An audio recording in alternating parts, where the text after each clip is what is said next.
पिछले जन्म में गांव की उस ब्यूटी ने मुझे रिजर्वर से सेव किया था, पर मैंने बदले में उसे सिर्फ टॉर्चर दिया। उसके साथ फोर्स्ड मैरिज की, और जब वो डिलीवरी के बाद कमजोर थी तब भी उसे ठंडे पानी में मछली पकड़ने भेज दिया। फिर भी उसने कभी मुझसे डिवोर्स नहीं लिया, बस हमारी लाइफ को बेटर करने का प्लान सोचती रही। लेकिन जब मेरी गैम्बलिंग की वजह से भारी लोन हो गया तो मैंने अपनी ही बेटी को सेल करने का डिसीजन लिया। ये सुनकर लिऊ रुयान पूरी तरह टूट गई और हमारी 1 साल की बेटी को लेकर उसी रिजर्वेयर में कूदकर उसने सुसाइड कर लिया। उसके मरने के बाद मुझे रियलिटी का शॉक लगा। अपने गुनाह कम करने के लिए बिलियनर बनने के बाद भी मैंने हर लड़की को रिजेक्ट कर दिया और अपना सारा पैसा और पावर बस टाइम मशीन की रिसर्च में लगा दिया, ताकि ताकि मैं पास्ट में वापस जाकर अपने उस मासूम सी लियो रुयान को सेव कर सकूं। शायद भगवान को भी मुझ पर तरस आ गया। जब मैं अपनी डेथ बेड पर था तो मुझे लगा कि मेरी टाइम मशीन मुझे पास्ट में ले आई है। पर जैसे ही मैंने अपनी आंखें खोली मैं सच में 30 साल पीछे आ चुका था। सामने दीवार के कोने में मेरी लियू रुयान डर से कांप रही थी, अपनी लाल आंखों को रगड़ते हुए। जब मुझे यकीन हुआ कि ये कोई सपना नहीं है तो मेरे मुंह से चीख निकल गई, वाइफ, क्या सच में तुम हो? बस जैसे ही मैं उसके पास गया वो बुरी तरह चिल्लाने लगी, दूर हटो, मुझे टच मत करना। उसकी आवाज में एक भयानक खौफ था। ये रिएक्शन देखकर मैं फ्रीज हो गया।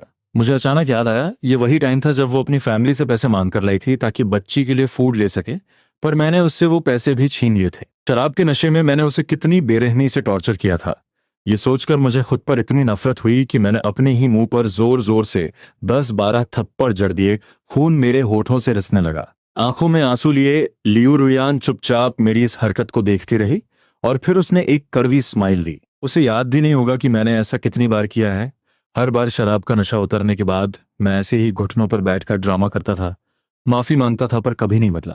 वो मेरे हर टॉर्चर को बर्दाश्त कर सकती थी, लेकिन अपनी बच्ची को भूख से तड़पते हुए देखना उसके बर्दाश्त के बाहर था। तभी हमारी बच्ची के जोर जोर से रोने की आवाज ने मेरे ख्यालों का सिस्टम ब्रेक कर दिया। अब मैं बस खड़ा होकर देख नहीं सकता था। मैंने जल्दी से जमीन से अपने कपड़े उठाए और रोती हुई लियू रियान को शांत करते हुए कहा, रियान, तुम बस वेट करो, मैं अभी बच्ची के लिए कुछ खाने को लेकर आता हूँ। ये कहकर मैं गांव की उस इकलौती शॉप की तरफ दौड़ पड़ा। इस जवान बॉडी की एनर्जी इतनी हाई थी कि मैं बिना सांस फूले वहां पहुंच गया। शॉप के ओनर बूढ़े हुआंग ने मुझे देखते ही अपने पीले दांत दिखाते हुए पूछा, क्यों, फिर से शराब चाहिए? रेगुलर वाली या कोई और? पिछले जन्म में मेरे पास करोड़ों की वेल्थ थी, मैं चाहूं तो पूरी की पूरी बेबी फूड फैक्ट्री खरीद सकता था, पर इस मोमेंट में मेरी जेब में एक सिक्का तक नहीं था। शर्मिंदगी से नजरें झुकाते हुए मैंने कहा, हुआंग अंकल, मुझे बच्ची के लिए थोड़ा मील पाउडर चाहिए। आप मेरी बात का रेस्ट करें, मैं कल तक सारे पैसे क्लियर कर दूंगा। मेरी बात सुनकर उनकी आंखें फटी की फटी रह गई। एक गहरी सांस लेते हुए वो बड़बड़ाए, क्या किस्मत है बेचारी की, लिऊ रियान इस पूरे इलाके की सबसे ब्यूटीफुल और स्मार्ट लड़की थी और इसने इस लूजर से शादी कर ली। खुद तो प्रॉब्लम में है ही, अब बेचारी बच्ची भी सफर कर रही है। वहां अंकल ने बिना कुछ कहे मुझे मील पाउडर का पैकेट दे दिया। मैंने उन्हें थैंक्स बोला और फुल स्पीड में घर की तरफ दौड़ पड़ा। जैसे ही मैं कोर्टयार्ड में पहुंचा बच्ची के रोने की आवाज मेरे कानों में गूंजने लगी। मैं तेजी से कमरे में गया और भारी आवाज में बोला, वाइफ, देखो मैं बच्ची के लिए मील पाउडर ले आया। मेरी आवाज सुनते ही लियू रियान ने ऊपर देखा। मेरे हाथ में पैकेट देखकर वो अचानक से डिफेंस मोड में आ गई। उसने बच्ची को कसकर गले से लगा लिया। उसका पीला पड़ा चेहरा किसी गहरे खौफ से भर गया था।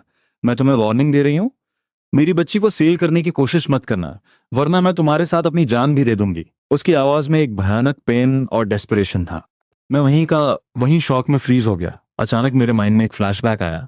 मुझे याद आया कि पिछले जन्म में इसी टाइम मैंने अपनी बच्ची को एक कपल को सेल करने का प्लान बनाया था ताकि मुझे शराब के लिए पैसे मिल सकें। मैं सच में एक मॉन्स्टर था। मेरा दिल अंदर तक टूट गया था। मैंने झुककर वो मील पाउडर की थैली उस टूटी हुई टेबल पर रख दी। रुंधे हुए गले से मैंने कहा, रियान, मैं जानता हूं मैं एक लूजर था, एक जानवर था, पर मुझ पर ट्रस्ट करो, मैं अपनी बच्ची को कभी सेल नहीं करूंगा। कल सुबह ही मैं टाउन जाकर कोई काम ढूंढूंगा। उसकी आंखों में एक कंफ्यूजन था, पर उससे कहीं ज्यादा शक। आखिर मैं पहले भी ऐसी फेक प्रॉमिस कई बार कर चुका था। मैं बिना किसी और रिएक्शन के सीधा कोर्टयार्ड से बाहर निकल गया। अगर मेरी मेमोरी सही है तो पिछले जन्म में इसी जगह से मेरी वाइफ अपनी बच्ची को लेकर रिजर्वर की तरफ भागी थी। उसने अपने शरीर से भारी पत्थर बांध लिए थे ताकि बचने का कोई चांस ही ना रहे। ये सोचते ही मेरी पूरी बॉडी में एक सिहरन दौड़ गई। थैंक गॉड, अभी ज्यादा देर नहीं हुई है, मैं सब कुछ फिक्स कर सकता हूँ। बस मुझे जल्दी से पैसे कमाने होंगे और अपनी फैमिली को वो केयर देनी होगी डिजर्व करते हैं। पर फिलहाल घर का राशन पूरी तरह जीरो है। मुझे उनके लिए किसी तरह फ्रेश मीट का जुगाड़ करना ही होगा। ताकि रुयान और हमारी बच्ची की हेल्थ रिकवर हो सके। मैंने गांव के साउथ माउंटेन की तरफ देखा और मेरी आंखों में एक चमक आ गई। मुझे याद था कि उस पहाड़ पर बहुत सारे फेजेंट्स यानी जंगली मुर्गे मिलते हैं। पिछले जन्म में मैं इतना लेजी था कि भूख से मर जाना पसंद करता, पर हंटिंग के लिए नहीं जाता। लेकिन अब मुझे इस चांस का पूरा यूज करना था। फेजेंट का सूप औरतों और बच्चों की हेल्थ के लिए एक मैजिक पोशन की तरह काम करता है और बचे हुए मीट को मार्केट में सेल भी किया जा सकता है। माउंटेन पर पहुंचते ही मैंने अपने अंडरवेयर से इलास्टिक निकाला, एक वाई शेप की लकड़ी तोड़ी और एक जुगाड़ू स्लिंग शॉट तैयार कर लिया। पिछले जन्म में रिच होने के बाद मुझे शूटिंग का काफी शौक था, तो मेरा एम एकदम परफेक्ट था। शुरू में थोड़ा टाइम लगा, पर जल्द ही मैं अपने फॉर्म में आ गया। कुछ ही घंटों की मेहनत के बाद मैंने कई छोटे बर्ड्स और एक बहुत बड़ा जंगली मुर्गा हंट कर लिया था। मैंने खुशी खुशी अपने सारे शिकार को एक साथ बांधा और घर लौटने की तैयारी करने लगा। पर तभी अगले ही पल मैंने नोटिस किया कि मेरी पीठ पर रखा सारा शिकार अचानक गायब हो गया। मेरे तो होश ही उड़ गए, ये क्या सिस्टम है। तभी मेरी नजर अपनी चेस्ट पर पड़ी, जहां रुयान का दिया हुआ लकी चार्म एक अजीब सी गोल्डन लाइट से ग्लो कर रहा था। ये वही चार्म था जो वो हमेशा अपने पास रखती थी, सुसाइड करने से ठीक पहले तक। मैंने कंफ्यूजन में उस चार्म को टच किया और अचानक मैं एक अजीब से मैजिकल स्पेस के अंदर था। कुछ देर की टेस्टिंग के बाद मुझे पूरा गेम समझ आ गया। ये एक सीक्रेट स्टोरेज स्पेस था। इस पावर के साथ तो फ्यूचर में पैसे कमाना एक बच्चों का खेल बन जाएगा। रुयन, बस थोड़ा सा वेट करो, मैं तुम्हें दुनिया की सारी लग्जरी और पावर दूंगा। घर लौटते समय मैंने देखा कि गांव के कई घरों में इलेक्ट्रिसिटी आ चुकी है, पर हमारा घर अभी भी एक पुराने ऑयल लैंप के सहारे था। यह देखकर मेरा गिल्ट और बढ़ गया। मैं सीधा घर के किचन में घुसा और अंधेरा होने से पहले ही मैंने जल्दी से उस शिकार को साफ किया और एक शानदार सूप तैयार कर लिया। कुछ ही देर बाद मैं एक बड़े बाउल में वो गर्मागर्म सूप लेकर मेन रूम में पहुंचा। मैंने आवाज दी, रियान आओ खाना खा लो, मैंने स्पेशल तुम्हारे लिए सूप बनाया है। 3 बार आवाज देने के बाद वो धीरे धीरे अपने कमरे से बाहर आई। टेबल पर रखे उस मीट सूप को देखकर वो रुक गई। वो पास नहीं आई, बस वहीं खड़ी होकर मुझे गहरी नफरत और शक की नजरों से घूरती रही। अपनी वाइफ को उन फटे पुराने पैच वाले कपड़ों में देखकर मेरा दिल फिर से दर्द से भर गया। इस मुश्किल टाइम में भी उसकी ब्यूटी एकदम अनमैच्ड थी, और मुझ जैसे एक विलेन ने उसकी लाइफ पूरी तरह बर्बाद कर दी थी। मुझे अच्छी तरह पता था कि वो मेरे इस सडन चेंज पर इजीली ट्रस्ट नहीं करेगी। उसका ये डिफेंस मोड बिल्कुल नॉर्मल था। मुझे धीरे धीरे उसका ट्रस्ट वापस जीतना होगा। मुझे पता था कि अगर मैं वहीं खड़ा रहा तो वो उस खाने को टच भी नहीं करेगी। मैंने एक हल्की सी स्माइल दी और बोला, रुयान तुम आराम से खाओ, किचन में अभी और भी है, अगर कम पड़े तो मुझे बुला लेना। ये कहकर मैं सीधा मुड़ा और बाहर निकल गया। मेरे जाने के बाद ल्यू रुयान वहीं फ्रीज खड़ी रही। उस बाउल से उठती भाप को देखकर उसे लगा जैसे वो कोई सपना देख रही हो। क्या ये कोई लास्ट मील है? क्योंकि पास्ट का रिकॉर्ड यही था कि घर में जो भी अच्छा खाना होता था वो मैं अकेला खा जाता था, और उसे सिर्फ बचा कुचा खाना और पानी मिलता था। इस मोमेंट में भले ही उसकी एनर्जी लेवल बिल्कुल डाउन थी और उसे तेज भूख लग रही थी, पर मेरे इस अजीब बिहेवियर के कारण वो खाना खाने की हिम्मत नहीं जुटा पा रही थी। वो धीरे से कमरे के दरवाजे तक आई और उसने मुझे बाहर बैठे सूप पीते हुए देखा। तभी उसकी नजर किचन के दरवाजे पर टंगे उस बड़े से जंगली मुर्गे पर पड़ी। उसे समझ आ गया कि ये मैंने माउंटेन पर हंट किया है, चोरी नहीं किया। इस बात से उसे थोड़ी तसल्ली हुई और वो वापस अंदर जाकर चुपचाप वो सूप पीने लगी। बहुत टाइम बाद उसे इतना अच्छा खाना मिला था, इसलिए उसने थोड़ा ज्यादा खा लिया और उसे एक डकार भी आ गई। खाने के बाद जब मैं चुपचाप सारे बर्तन क्लीन करने लगा तो रुयान पूरी तरह ब्लैंक हो गई, क्योंकि मैंने लाइफ में कभी कोई डोमेस्टिक काम नहीं किया था। सारा काम खत्म करके मैंने एक बड़ा बर्तन पानी का बॉईल किया और उसे कमरे में लेकर गया। रुयान, इस गर्म पानी से खुद को थोड़ा क्लीन कर लो। इतना कहकर मैंने वो बर्तन नीचे रखा और बिना उसके रिएक्शन का वेट किए मुड़कर बाहर आ गया। दरवाजे पर बैठकर मैं आसमान की तरफ देखने लगा और अपने फ्यूचर का प्लान सेट करने लगा। मुझे पैसे कमाने का कोई सॉलिड सिस्टम ढूंढना ही होगा। सर्दियां बस शुरू होने ही वाली थीं और यहाँ का टेम्परेचर -20 डिग्री तक चला जाता है। अगर मैंने जल्द ही नए विंटर क्लोथ्स और ब्लैंकेट्स का अरेंजमेंट नहीं किया तो रुयान और मेरी बच्ची ठंड से जम जाएंगी। तभी मैंने नोटिस किया कि अंदर पानी की आवाज आनी बंद हो गई थी। मैं पानी चेंज करने के लिए जैसे ही कमरे में एंटर हुआ, मुझे अचानक सामने देखकर रुयान बुरी तरह डर गई। उसने हड़बड़ाहट में अपने कपड़े से खुद को कवर किया और पीछे हटते हुए चिल्लाई, पास मत आना। उसका ये पैनिक रिएक्शन देखकर मुझे खुद पर और ज्यादा गुस्सा आया। मैं समझ गया था कि उसके माइंड का ये ट्रॉमा इतनी जल्दी हील नहीं होगा। मुझे अपने एक्शन से ही उसे सेफ फील कराना होगा। मैंने सॉफ्ट टोन में कहा, वाइफ डरो मत, मैं बस ये यूज्ड पानी बाहर निकालने आया हूं। मैं तुम्हें टच भी नहीं करूंगा, प्लीज पीछे मत हटो, गिर जाओगी। मैं झुका और मैंने वो पानी का बर्तन उठाया और चुपचाप कमरे से बाहर आ गया। रुयन ने मेरी तरफ देखा तक नहीं और मेरे जाते ही जल्दी से अपने कपड़े पहन लिए। मैं वापस कोर्टयार्ड में आकर बैठ गया और अपना माइंड दौड़ाने लगा कि आखिर जल्दी से जल्दी अमीर कैसे बना जाए। तभी अचानक मुझे एक पास्ट मेमोरी ने हिट किया। पिछले जन्म में कुछ आउटसाइडर्स माउंटेन पर जाने के लिए गाइड ढूंढ रहे थे और उन्होंने मुझे हायर किया था।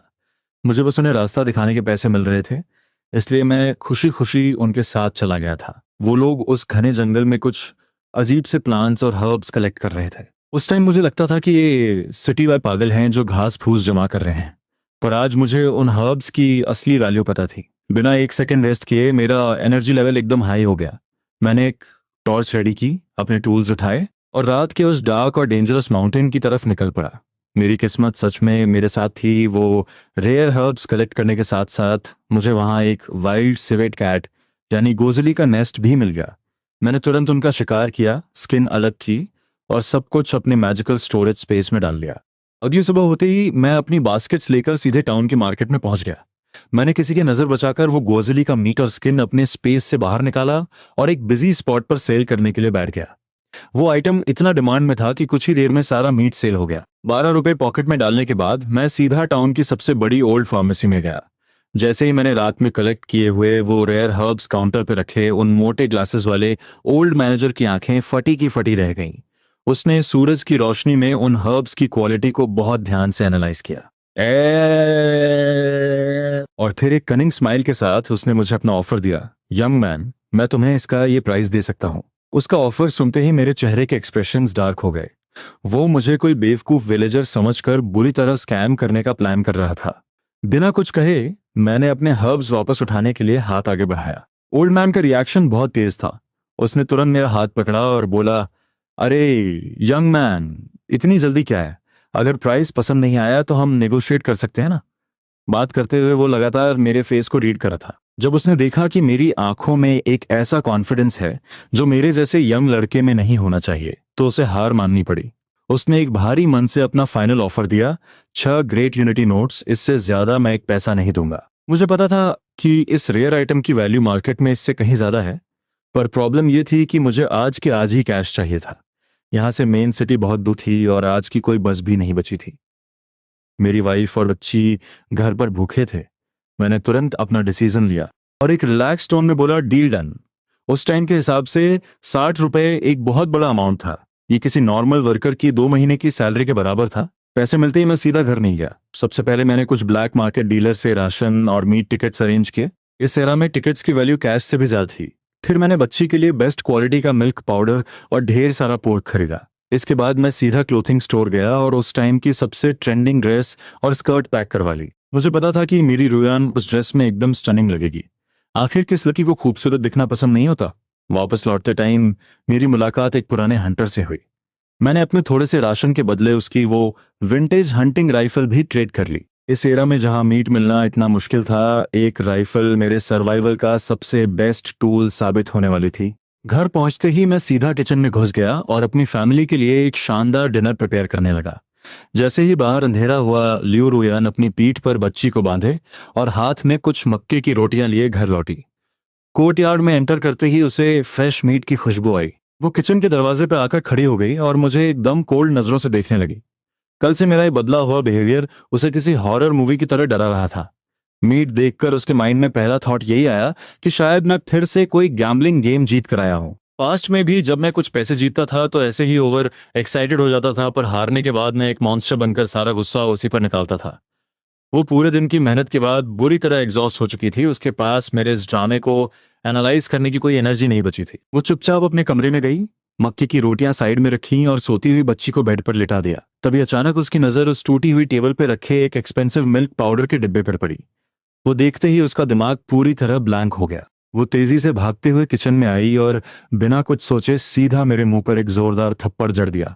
स्मैक। मैं अपने हाथ में वो फ्रेश मीट की प्लेट लिए हुए एकदम शॉक में रह गया। मैं कुछ बोल पाता उससे पहले ही मैंने देखा कि लियो रुयान की आंखों से आंसुओं की धारा बह रही थी। मैंने जल्दी से वो प्लेट साइड में रखी और उसके आंसू पोंछने के लिए हाथ आगे बढ़ाया, पर वो तुरंत 2 कदम पीछे हट गई। एक भारी आवाज में मैंने पूछा, वाइफ क्या हुआ? मुझसे कोई गलती हुई है क्या? तुम अभी रिकवरी फेज में हो, इतना स्ट्रेस मत लो। रुयान के होंठ कांपने लगे और उसने एक डेस्परेट आवाज में चिल्लाकर कहा, क्या तुम फिर से मेरी फैमिली के पास गए थे? क्या तुमने मेरी माँ को डरा धमका कर ये पैसे लिए हैं? उसकी बात सुनते ही मुझे अपने पिछले जन्म का एक और डार्क इंसिडेंट याद आ गया, जब मैंने सच में ऐसा किया था। मुझे तुरंत समझ आ गया कि वो इतना पैनिक क्यों कर रही थी। मैंने तुरंत अपने हाथ हिलाते हुए कहा, नहीं रुयान, मैंने सच में ऐसा कुछ नहीं किया। पर उसे मेरी बातों पर 1% भी ट्रस्ट नहीं था। उसने रोते हुए कहा, झूठ मत बोलो। अगर तुमने ऐसा नहीं किया तो ये मिल्क पाउडर खरीदने के पैसे तुम्हारे पास कहाँ से आए? तुम्हें क्या लगता है मुझे इस पाउडर की वैल्यू नहीं पता? मैंने तुरंत जवाब दिया, ये पैसे मैंने खुद कमाए हैं। और उसे यकीन दिलाने के लिए मैंने हड़बड़ाहट में अपना हाथ अपने अंडरवियर की तरफ बढ़ाया जहां मैंने पैसे छुपा रखे थे। मेरी ये हरकत देखकर उसका गुस्सा और भी आउट ऑफ कंट्रोल हो गया। उसे लगा कि इस सीरियस मोमेंट में भी मेरे माइंड में कोई डर्टी थॉट चल रहा है। उसने एक और थप्पड़ मेरे चेहरे पर दे मारा। मुझे समझ नहीं आ रहा था कि मैं रोऊं या हंसूं।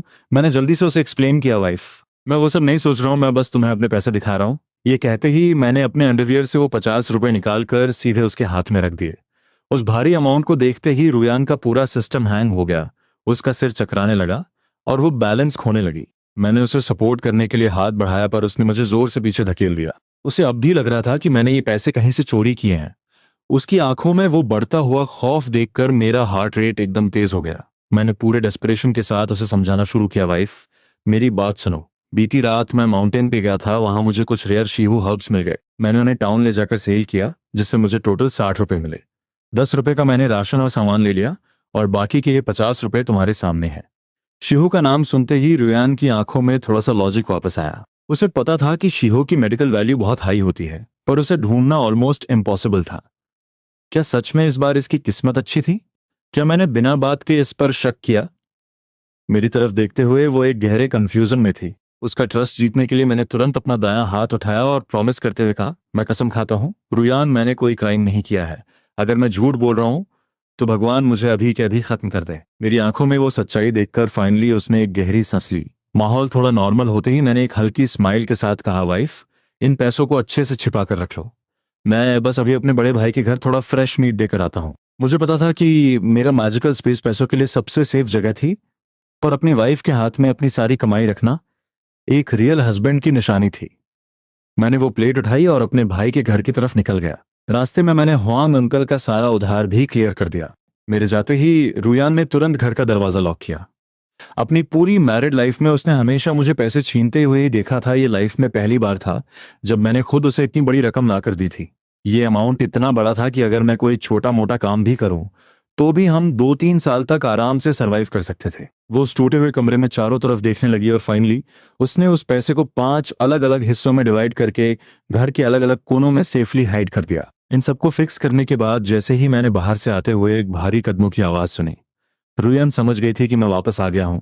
उसने दरवाजा खोला और मुझे इग्नोर करते हुए सीधा किचन की तरफ गई ताकि सोने से पहले पैर धोने के लिए थोड़ा पानी ले सके।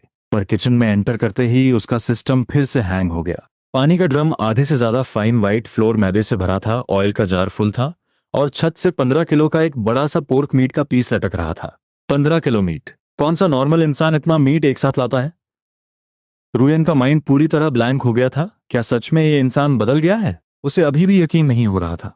आखिर कुत्ते की पूंछ कभी सीधी नहीं होती।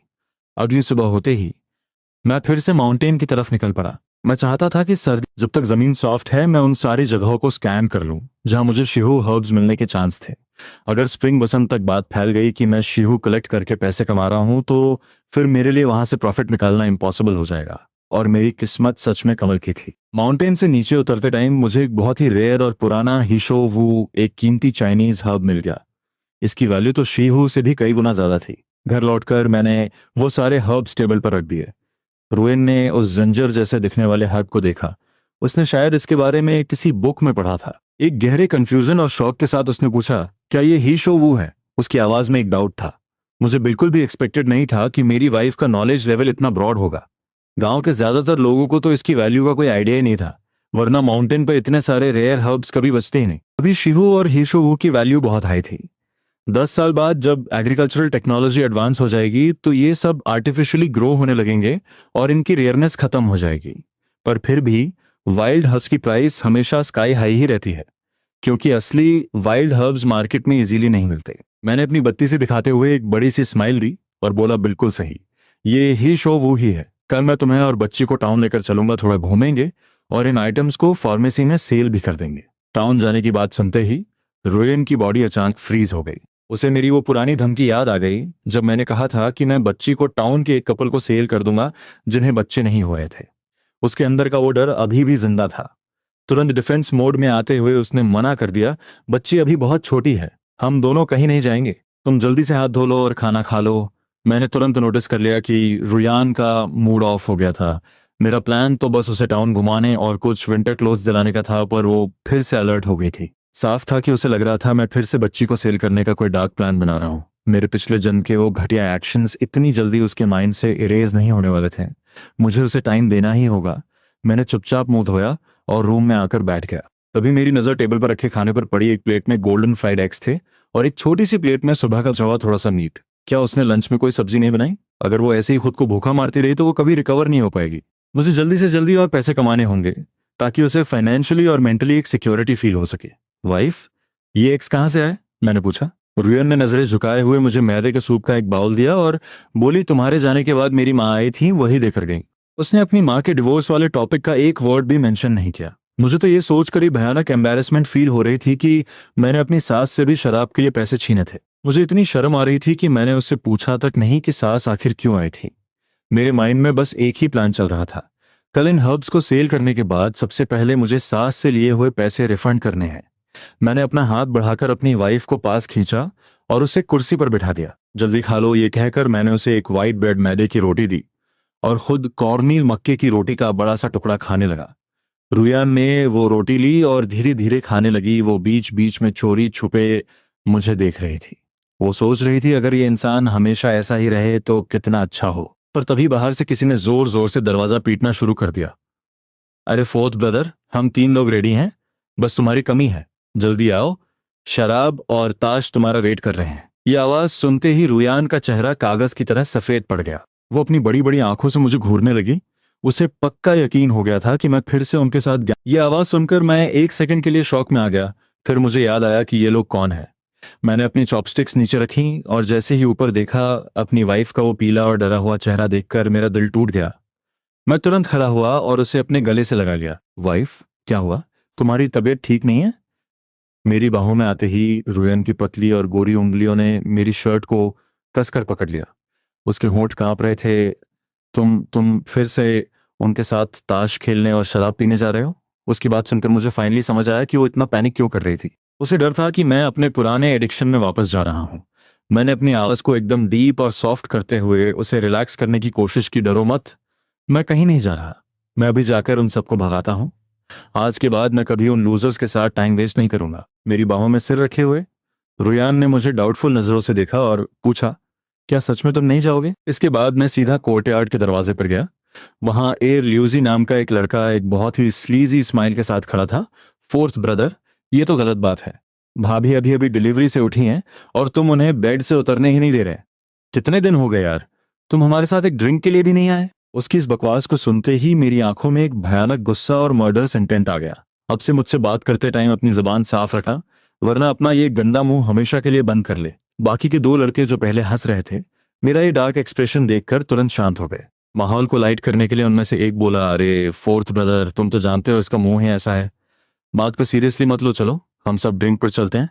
उसने जैसे ही मेरे कंधे पर हाथ रखने की कोशिश की, मैंने उसका हाथ झटक दिया और बाकी दोनों को एक ठंडी नजर से घूरा। अगर तुम्हें ड्रिंकिंग या गैम्बलिंग करनी है तो आज के बाद कभी मेरे दरवाजे पर मत आना। मेरा ये डेडली एटीट्यूड देखकर वो तीनों ऐसे डर गए जैसे कोई भूत देख लिया हो। उनका सारा कॉन्फिडेंस जीरो हो गया। पर वो एयर ल्यूजी अभी भी अपनी वो घटिया स्माइल दिए जा रहा था। बिना मौत का डर रखे उसने फिर से कमेंट किया, क्या बात है फोर्थ ब्रदर, भाभी ने सच में तुम्हें बेड से नहीं उतरने दिया क्या? अब जब वो रिकवर हो गई हैं तो क्या हम भाइयों को भी एक चांस, इससे पहले कि वो अपना सेंटेंस पूरा कर पाता? मैंने पूरी पावर के साथ उसे एक जोरदार किक मारी। वो हवा में उड़ता हुआ सीधा पीठ के बल जमीन पर गिरा और दर्द से कराहने लगा। अगर अगली बार तेरे इस गंदे मुंह से ऐसा कुछ भी निकला तो मैं तेरी तीसरी टांग भी तोड़ दूंगा। ये बोलते हुए मैंने अपने पैर से उस पर और प्रेशर डाल दिया। जमीन पर पड़ा एरल्यूजी दर्द से तड़पते हुए चिल्लाने लगा है, दर्द हो रहा है। पास खड़े बाकी दोनों लड़के इस सीन देखकर इतने शॉक में थे कि उनके मुंह से एक वर्ड भी नहीं निकल रहा था। मेरे पूरे शरीर से एक डार्क एनर्जी निकल रही थी जो रात के अंधेरे में किसी डेमन जैसी लग रही थी। किसी की भी मुझे रोकने की हिम्मत नहीं हुई। मुझे बस एक ही डर था, कहीं मेरी वाइफ बाहर ना आ जाए। अगर उसने मेरा ये वायलेंट रूप देख लिया तो वो फिर से डर जाएगी और मेरी सारी मेहनत जीरो हो जाएगी। मैंने अपना पैर पीछे लिया और जमीन पर पड़े एयर ल्यूजी को घूरते हुए बोला, गेट लॉस्ट। वो दोनों लड़के तुरंत आगे आए। उन्होंने एयर ल्यूजी को उठाया और हड़बड़ाहट में बोले, फोर्थ ब्रदर, हम अभी जा रहे हैं। उनके जाते ही मैंने अपनी उस डार्क एनर्जी को कंट्रोल किया और वापस घर के अंदर आ गया। मेरे बाहर जाने के बाद से ही रुयान कमरे में बैठी हुई बहुत ज्यादा एंजाइटी फील कर रही थी। उसे लग रहा था कि हर एक सेकंड काटना मुश्किल हो रहा है। जब मैं काफी देर तक वापस नहीं आया तो उसे लगा कि अब सब खत्म हो गया, पर तभी उसे मेरे कदमों की आवाज सुनाई दी। उसकी आंखें तुरंत दरवाजे की तरफ फिक्स हो गईं। कुछ ही पल में रियान की उन डेड और उदास आंखों में एक नई चमक आ गई। मैं सच में उन लूजर्स के साथ गैम्बलिंग के लिए ही गया था। वो अभी शॉक में ही थी कि मैं उसके पीछे आ गया।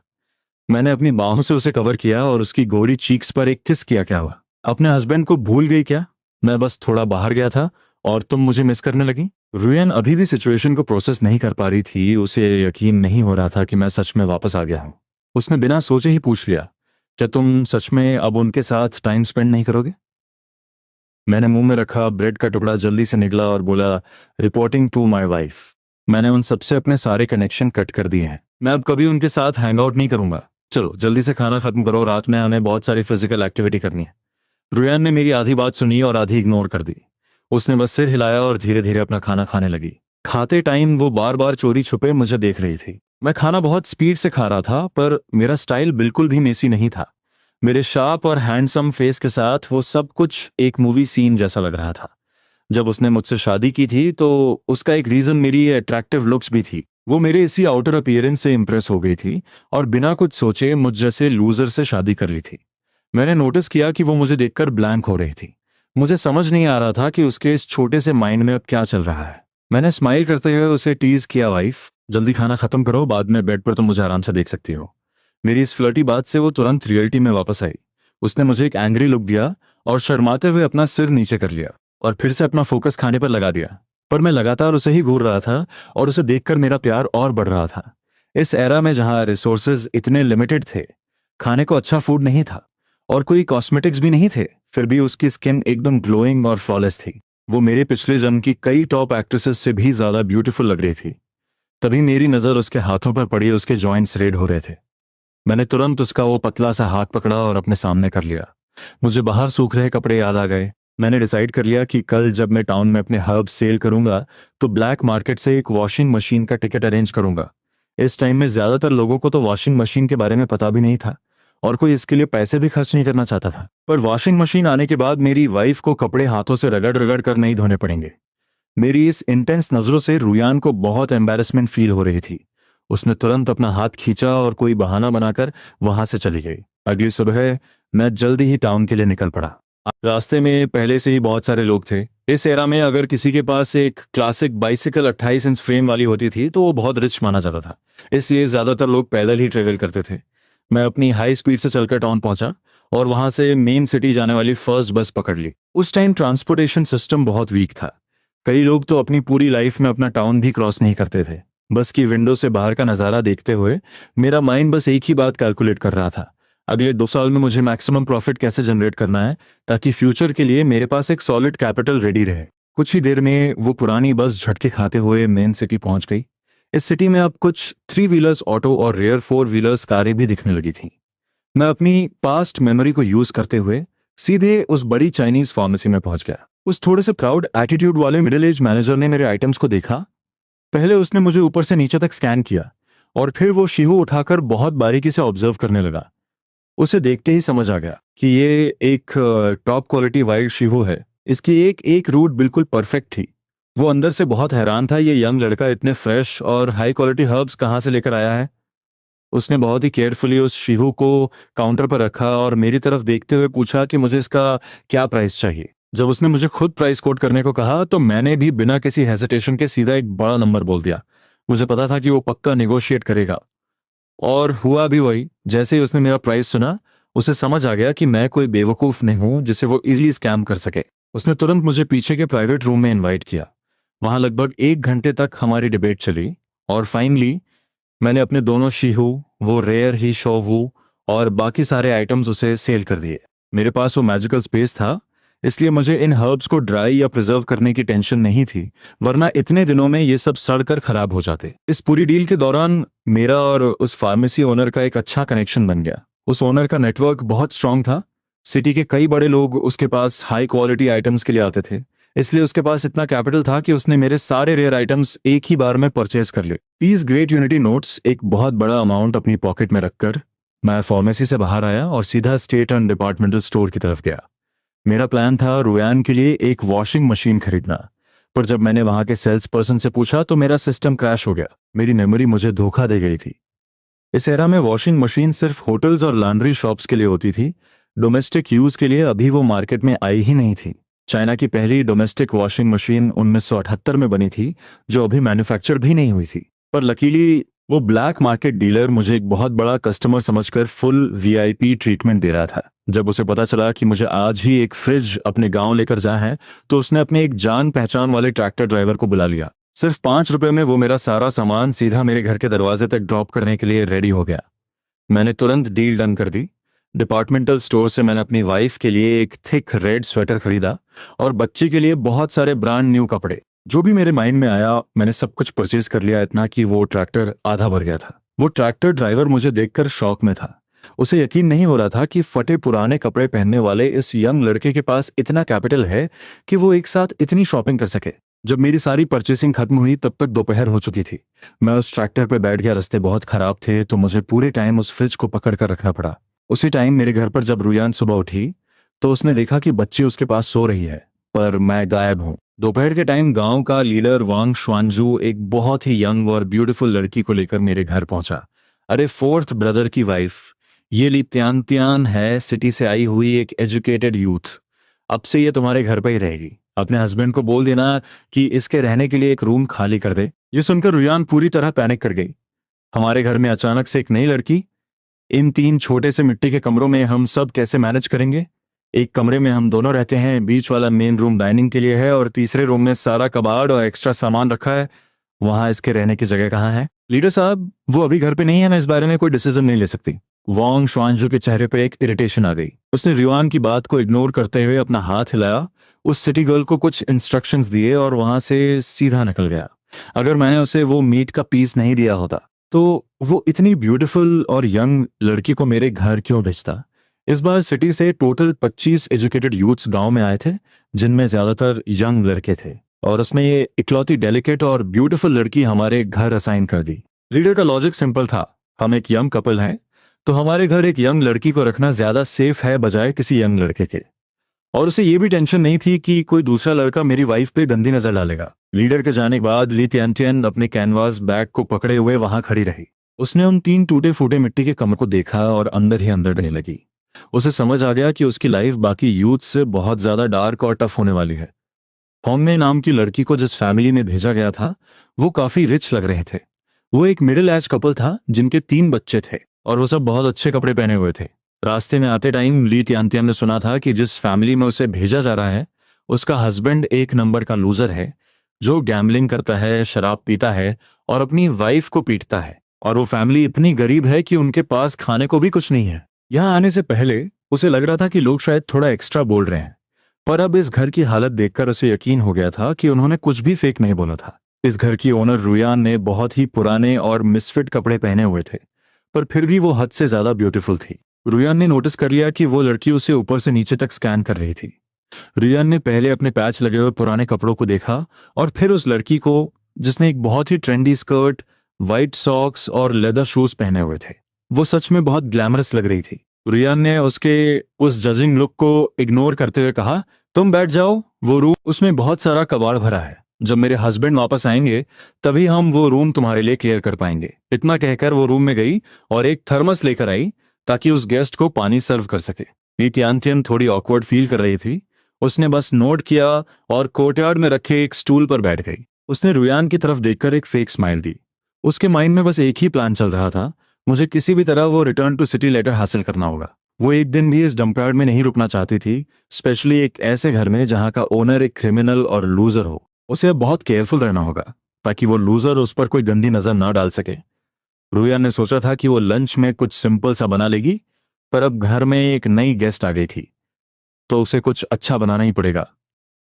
उसने अपनी स्लीव्स रोल की और कुकिंग की प्रिपरेशन शुरू कर दी। लित्यांतिन को लगा कि अगर वो यहाँ फ्री में रहेगी तो अच्छा नहीं लगेगा, तो उसने अपने हाथ धोए और हेल्प करने के लिए किचन में गई। भाभी, क्या मैं फायरवुड लकड़ियां जला दूं?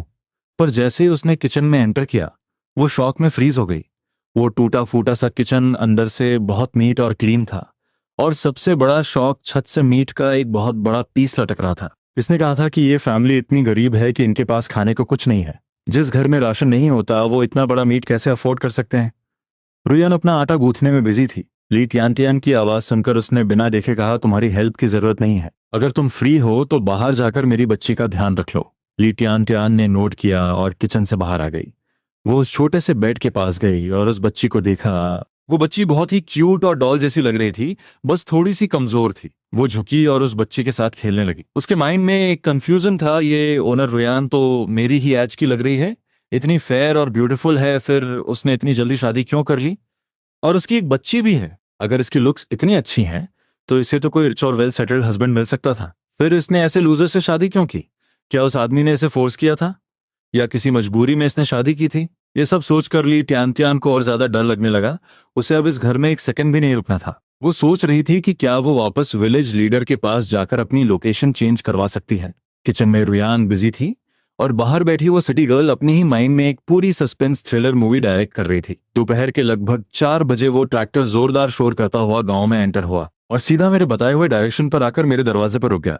कोर्टयार्ड में बैठकर मक्का छील रही रुयान ने जैसे ही बाहर ट्रैक्टर की आवाज सुनी, उसने तुरंत अपना काम छोड़ा।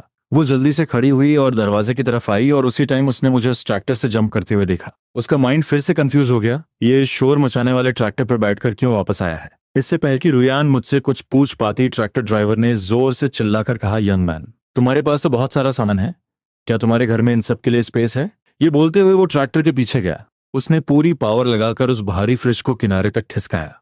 मैं तुरंत आ गया और उस फ्रिज को अपने कंधों पर उठा लिया। मैंने ड्राइवर को देखकर एक बड़ी सी स्माइल दी और बोला, टेंशन मत लो, फ्यूचर में हमारे पास बहुत स्पेस होगा। ये पूरा सीन देखकर पास खड़ी रियान पूरी तरह शॉक में थी। उसने एकदम ब्लैंक फेस के साथ पूछा, क्या ये सब तुमने खरीदा है? इतनी सारी चीजें और एक फ्रिज भी, इसमें तो बहुत पैसे और टिकट्स लगे होंगे। रियान की वो खूबसूरत और गोरी शक्ल देखकर मुझे समझ आ गया था कि उसके दिमाग में क्या चल रहा है। वो पैसों को लेकर टेंशन में थी। मैं उसके पास गया और प्यार से उसके गाल को छुआ। मेरे लिए ये पैसे कुछ भी नहीं थे। मैं तो बस ये चाहता था कि मेरी वाइफ अब से एक अच्छी और लग्जरी लाइफ जिए, अच्छा खाए, अच्छे कपड़े पहने, और उसे कभी कोई तकलीफ न उठानी पड़े। मैंने उसके कान के पास झुककर धीरे से फुसफुसाया, मैं तुम्हें बाद में सब कुछ डिटेल में बताऊंगा, अभी तुम साइड में खड़ी हो जाओ, कहीं तुम्हें चोट ना लग जाए। मैं पहले सारा सामान उतार लूं। मेरी बात सुनकर रुयान चुपचाप साइड में खिसक गई। पर जब उसने ट्रैक्टर से सामान को पहाड़ की तरह नीचे उतरते हुए देखा तो उसका दिल धक धक करने लगा।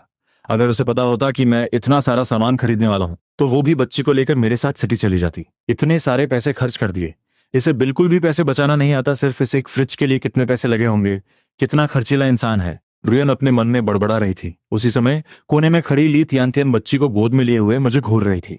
यही वो इंसान है जिसे पूरा गांव एक गुंडा और लूजर कहता है। मैंने तो सोचा था कि ये देखने में भी बहुत भद्दा और बदसूरत होगा, पर ये तो किसी मूवी स्टार से भी ज्यादा हैंडसम है। उसने अपनी पूरी लाइफ में इतना गुड लुकिंग इंसान नहीं देखा था। मुझे देखकर उसका दिल जोर जोर से धड़कने लगा था। अबली त्यान त्यान को समझ में आ रहा था कि रुयन जैसी खूबसूरत औरत ने इतनी कम उम्र में इस गरीब घर में शादी क्यों कर ली थी। जब सारा सामान ट्रैक्टर से उतर गया तो मैंने अपनी पॉकेट से 5 रुपए निकाले और ट्रैक्टर ड्राइवर को दे दिए। उस ड्राइवर ने खुशी खुशी पैसे लिए और मुझे बाय बोलकर अपना ट्रैक्टर लेकर वहां से निकल गया। मैंने सामान को कोर्टयार्ड के अंदर शिफ्ट करना शुरू कर दिया। मुझे बिल्कुल भी आइडिया नहीं था कि घर में एक और अजनबी औरत मौजूद है। रियन सारा सामान अरेंज करने में बिजी थी और ये तियान तियान बच्ची को गोद में लिए उन नए कपड़ों को लालच भरी नजरों से देख रही थी। वो लेडीज स्वेटर सिटी का सबसे लेटेस्ट डिजाइन था। जब वो सिटी से यहाँ आ रही थी तो वो भी ऐसा ही एक स्वेटर खरीदना चाहती थी, पर उसकी कीमत 10 रुपए से भी ज्यादा थी और उसकी फैमिली ने उसे खरीदने के लिए मना कर दिया था। और ऊपर से रेयान का हस्बैंड, मैं उसका कितना ध्यान रख रहा था। सामान उठाते टाइम उसने रेयान को कुछ भी उठाने नहीं दिया। ये सब देखकर ली तियान के दिल में बहुत जलन होने लगी। जब मैं सारा सामान अंदर लेकर आया तो फाइनली मेरी नजर उस अजनबी और खूबसूरत औरत पर पड़ी जो मेरी बच्ची को गोद में लिए खड़ी थी। मैंने तुरंत अपनी नजरें हटाई और कंफ्यूजन के साथ रियान की तरफ देखा। रियान, क्या ये तुम्हारी कोई दोस्त है? रियान अपने काम में बिजी थी मेरी बात सुनकर उसने जवाब दिया, अरे ये ली टियानचैन है, सिटी से आई हुई एक यूथ। गांव के लीडर ने इसे हमारे घर पर कुछ दिन रुकने के लिए भेजा है। तुम बताओ, क्या हम वेस्ट वाले रूम को साफ करके इसके रहने का जुगाड़ कर दें? उसकी आवाज में एक हिचकिचाहट थी। वो जानती थी कि घर के डिसीजन मैं लेता हूं, इसलिए वो मुझसे पूछे बिना कुछ भी कंफर्म नहीं करना चाहती थी। उसे डर था कि कहीं मैं फिर से गुस्सा ना हो जाऊं। घर में किसी आउटसाइडर के रुकने की बात सुनकर मेरे चेहरे पर एक इरिटेशन आ गई। मैं बिल्कुल नहीं चाहता था कि कोई अजनबी आकर मेरी और मेरी वाइफ की शांति खराब करे। पर जब मैंने रुयन की उन उम्मीद भरी नजरों को देखा तो मैं उसे मना नहीं कर पाया। मुझे लगा कि अगर मैंने मना किया तो शायद वो फिर से मुझसे डरने लगेगी। मैंने कुछ नहीं कहा और चुपचाप रुयान को अंदर वाले कमरे में ले गया। वहां पहुंचकर मैंने अपने इनर पॉकेट से वो सारे पैसे निकाले जो मैंने हर्ब्स बेचकर कमाए थे और सीधे रुयान के हाथ में रख दिए। उन सारे नए ग्रेट यूनिटी नोट्स को देखकर रुयान को अपनी आंखों पर यकीन नहीं हो रहा था। क्या सच में वो 2 शीहू और एक ही शॉ वो इतने महंगे बिके? इतनी सारी शॉपिंग करने के बाद भी इतने सारे पैसे बच गए? जब मैंने उससे कहा कि मैं एक नया घर बनाना चाहता हूं तो उसने घबराकर तुरंत वो सारे पैसे छुपा दिए। मेरी उन एक्साइटेड नजरों को इग्नोर करते हुए वो गहरी सोच में पड़ गई। रुयान सोच रही थी कि अगर हम नया घर न बनाएं तो इन 2 बार कमाए हुए पैसों से हम तीनों कई सालों तक आराम से जी सकते हैं। पर अगर हमने घर बनाया तो ये पैसे कम पड़ जाएंगे और हमें फिर से उधार लेना पड़ेगा। पिछले 2 सालों में उसकी फैमिली और भाई ने उनकी बहुत फाइनेंशियल हेल्प की थी। अब उनके भी अपने बच्चे थे तो रुयान उनसे और पैसे मांगने की हिम्मत कैसे कर सकती थी? वो अभी इन ख्यालों में खोई हुई थी कि मैं उसके माइंड को पढ़ गया। मैं अचानक आगे बढ़कर उसके गोरे और सॉफ्ट गालों पर एक किस कर दिया। बस करो वाइफ, पैसों की टेंशन तुम मुझ पर छोड़ दो।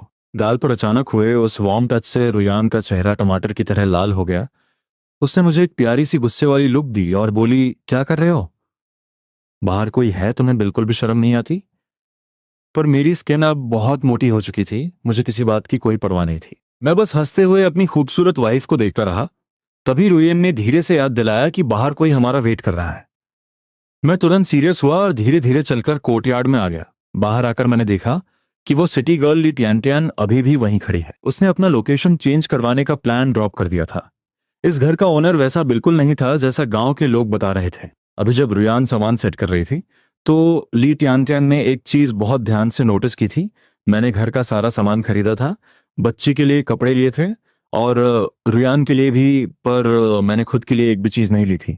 जो इंसान अपनी वाइफ के लिए इतना सोच सकता है वो पक्का एक बहुत केयरिंग और अच्छा इंसान होगा। सिटी से शॉपिंग करके आने वाले ज्यादातर आदमी हमेशा सबसे पहले खुद के लिए चीजें लेते हैं, पर यह इंसान बिल्कुल अलग था। लिटियांटियन अपने ख्यालों में खोई हुई थी और मैं वापस जाकर रुयान को पीछे से गले लगा चुका था। मैंने अपनी ठुड्डी रुयान के शोल्डर पर रखी और बहुत प्यार से पूछा, मैंने जो नए कपड़े तुम्हारे लिए खरीदे हैं तुमने वो ट्राई क्यों नहीं किए? क्या तुम्हें डिजाइन पसंद नहीं आया या फिर साइज में कोई प्रॉब्लम है? अगर तुम्हें वो अच्छे नहीं लगे तो हम किसी और दिन जाकर चेंज कर लेंगे। मेरी चौड़ी और मजबूत चेस्ट से टिककर रुयान की हार्ट बीट बहुत तेज हो गई थी। उसने शर्माते हुए अपनी गर्दन थोड़ी झुकाई और बोली, मुझे बहुत पसंद आए हैं पर प्लीज आइंदा से मेरे लिए और कपड़े मत खरीदना। मैं तो पूरा दिन घर में ही रहती हूँ, इतने अच्छे कपड़ों का मैं क्या करूंगी? उसकी बात सुनकर मैंने उसे अपनी गोद में उठा लिया और अपनी थाइस पर बैठा लिया। रियान अचानक हुए इस एक्शन से बहुत डर गई और उसके मुंह से एक हल्की सी चीख निकल गई। उसने गुस्से में अपने छोटे छोटे मुक्कों से मेरी चेस्ट पर 2 बार मारा। फिर उसने घबराकर दरवाजे की तरफ देखा और उसे डर था कि बाहर खड़ी ली त्यान ने हमारी बातें सुन ली होंगी। बस करो, घर में कोई और भी है, मुझे नीचे उतारो। रियान मेरे गले से आजाद होने की कोशिश कर रही थी पर मैंने उसे और कसकर पकड़ लिया और उसके गाल पर एक और किस किया। बस थोड़ी देर और ऐसे ही रहने दो। घर में एक गेस्ट होने की वजह से रुयान की बॉडी एकदम स्टिफ हो गई थी। वो बाहर की आवाजें सुनने की कोशिश कर रही थी और इस मूवमेंट को बिल्कुल भी एंजॉय नहीं कर पा रही थी। पर वो मेरे इस प्यार भरे टच को रिजेक्ट भी नहीं करना चाहती थी। काफी देर बाद रुयान का चेहरा अभी भी लाल था। जब वो फाइनली रूम से बाहर आई उसने ली तियान की तरफ देखकर कहा, तुम्हें आज रात थोड़ा एडजस्ट करना पड़ेगा। वेस्ट वाले रूम में बहुत सारा सामान है, तुम्हारे भैया शायद आज उसे पूरा खाली ना कर पाए। ली तियान ने रुयान का वो लाल चेहरा देखा, उसे तुरंत समझ आ गया कि अंदर हम दोनों के बीच क्या चल रहा था। उसका अपना चेहरा भी शर्म से लाल होने लगा और उसने अपनी नजरें झुका ली। कोई बात नहीं, भाभी भैया को ज्यादा तकलीफ देने की जरूरत नहीं है। रियान ने स्माइल करते हुए कहा, तकलीफ की कोई बात नहीं है, बस तुम हमारे इस गरीब घर को बुरा मत मानना। ली तियान को वेस्ट रूम में शिफ्ट करने का डिसीजन लेने के बाद मुझे लगा कि इसका एक फायदा भी है। जब मैं माउंटेन पर हंटिंग और शियो कलेक्ट करने जाऊंगा तो कम से कम रुयान के पास बात करने के लिए कोई तो होगा। शाम ढलने तक मैंने फाइनली उस रूम को साफ कर दिया। वहाँ बहुत टाइम से कोई नहीं रहा था तो वहाँ काफ़ी धूल थी। मैंने लकड़ी के कुछ तख्तों से एक छोटा सा बेड तैयार कर लिया। मैंने उसे हिलाकर चेक किया। ये इतना मजबूत था कि कोई आसानी से इस पर सो सकता था। फाइनली मैंने अपनी वाइफ का दिया हुआ टास्क पूरा कर लिया था। जब रुयन ने मुझे पसीने से भीगा हुआ देखा तो उसने तुरंत मुझे एक टॉवल दिया, जल्दी से अपना पसीना पोंछ लो। तभी ली त्यान भी उस रूम से बाहर आई और हम दोनों की नजरें मिली। हम दोनों ने एक दूसरे को स्माइल दी और बिना कुछ बोले अपने अपने काम में लग गए। कुछ मिनटों बाद रुयन ने डिनर रेडी कर लिया। मैंने साफ कपड़े पहने और रुयन के पास वाले स्टूल पर आकर बैठ गया। और तभी मेरी नजर खाने पर पड़ी। सुबह के बनाए हुए अंडे वैसे के वैसे ही रखे थे और मीट के जो 8 पीस थे उनमें से एक भी कम नहीं हुआ था। मेरे माथे पर सिलवटें आ गईं और मैंने रुयान को देखकर थोड़ा रूड टोन में पूछा, क्या तुमने सुबह से कुछ नहीं खाया? मेरी इंटेंशन सिर्फ उसे डांटने की नहीं थी, मैं बस उसके लिए बहुत फिक्रमंद था। पर मुझे एहसास ही नहीं हुआ कि मेरी आवाज बहुत कड़क और डरावनी हो गई थी। मुझे क्या पता था कि रुयान अभी भी एक गहरे डर में जी रही थी। उसने जैसे ही अपनी चॉपस्टिक्स उठाई और मेरा वो गुस्से वाला चेहरा देखा, उसके दिल में एक भयानक खौफ पैदा हो गया। उसके हाथ बुरी तरह कांपने लगे और चॉपस्टिक्स जमीन पर गिर गई। फ्लैट। इतनी जल्दी इसकी असलियत सामने आ गई। मुझे लगा था कि इस बार ये थोड़ा ज्यादा टाइम तक अच्छा बर्ताव करेगा, पर ये तो बहुत जल्दी अपनी पुरानी औकात पर आ गया। रुयान ने मुझसे नजरें चुराई। उसके दिमाग में वो सारे डरावने इंसिडेंट्स वापस घूमने लगे। उसने गहरी सांस ली और कांपती हुई आवाज में बोली, मैंने आधा ब्रेड और 2 अंडे खाए थे। उसकी आवाज शांत थी, पर उसके सफेद और कांपते हुए हाथ जो उसकी शर्ट को कसकर पकड़े हुए थे उसका सारा डर बयां कर रहे थे। चॉपस्टिक्स गिरने की आवाज से मैं रियलिटी में वापस आया। मैंने रुयान को ध्यान से देखा। उसकी आंखें लाल हो गई थीं और उनमें आंसू भरे हुए थे। मेरा दिल जोर से धड़का और मैं बुरी तरह पैनिक कर गया। मैं तो बस ये सोच रहा था कि उसने सारा अच्छा खाना मेरे लिए बचा कर रखा है। मुझे इस बात पर गुस्सा आ रहा था कि वो अपनी मैंने अपना हाथ आगे बढ़ाया ताकि उसे गले लगाकर रिलैक्स कर सकूं, पर जैसे ही मेरा हाथ उसके पास गया वो तुरंत पीछे हट गई। मैं और भी ज्यादा डर गया और बहुत ही डेस्परेट होकर उसे एक्सप्लेन करने लगा, वाइफ मैं सच में बस थोड़ा फिक्रमंद था। मेरा इंटेंशन तुम्हें डराने का बिल्कुल नहीं था। अगर घर में वो आउटसाइडर नहीं होती तो मैं पक्का रुयान के सामने घुटनों पर बैठ जाता। मेरी वो सॉफ्ट और रिक्वेस्टिंग आवाज सुनकर रुयान के अंदर दबा हुआ सारा डर और दर्द बाहर आ गया। उसके आंसू मोतियों की तरह गिरने लगे। वो सच में बहुत डर गई थी। उसे लगा था कि मैं फिर से वो वायलेंट मॉन्स्टर बन गया हूं जो बात बात पर उसे पीटता था। अपनी वाइफ को इस तरह रोता देख मेरा दिल टूट गया। मैंने उसे अपनी बाहों में उठाया और तेजी से ईस्ट रूम की तरफ चला गया। बाहर बैठी ली टियंतियन जो अभी बस खाना शुरू करने वाली थी पूरी तरह कंफ्यूज हो गई। ये अभी अचानक से क्या हुआ, उसे कुछ भी समझ नहीं आया और अब वो पूरे कोर्टयार्ड में बिल्कुल अकेली बैठी थी। रूम के अंदर जाकर मैंने बहुत ही सॉफ्ट आवाज में माफी मांगी, वाइफ आई एम सॉरी, मेरी ही गलती है। मुझे लगा कि तुमने जानबूझकर खाना नहीं खाया ताकि सब कुछ मेरे लिए बच जाए, इसीलिए मैं थोड़ा हाइपर हो गया। मैं पूरा दिन बाहर रहता हूँ तो तुम्हारा ध्यान नहीं रख पाता और इसी टेंशन में मेरी आवाज थोड़ी लाउड हो गई।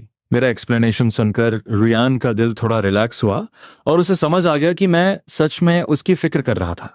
बाहर बैठी ली टियानचन एक हाथ से अपना चेहरा पकड़े हुए सोच रही थी कि अंदर क्या चल रहा है। उसकी हिम्मत नहीं हो रही थी कि वो अंदर जाकर चेक करे, तो वो बस वहीं बैठकर वेट करने लगी।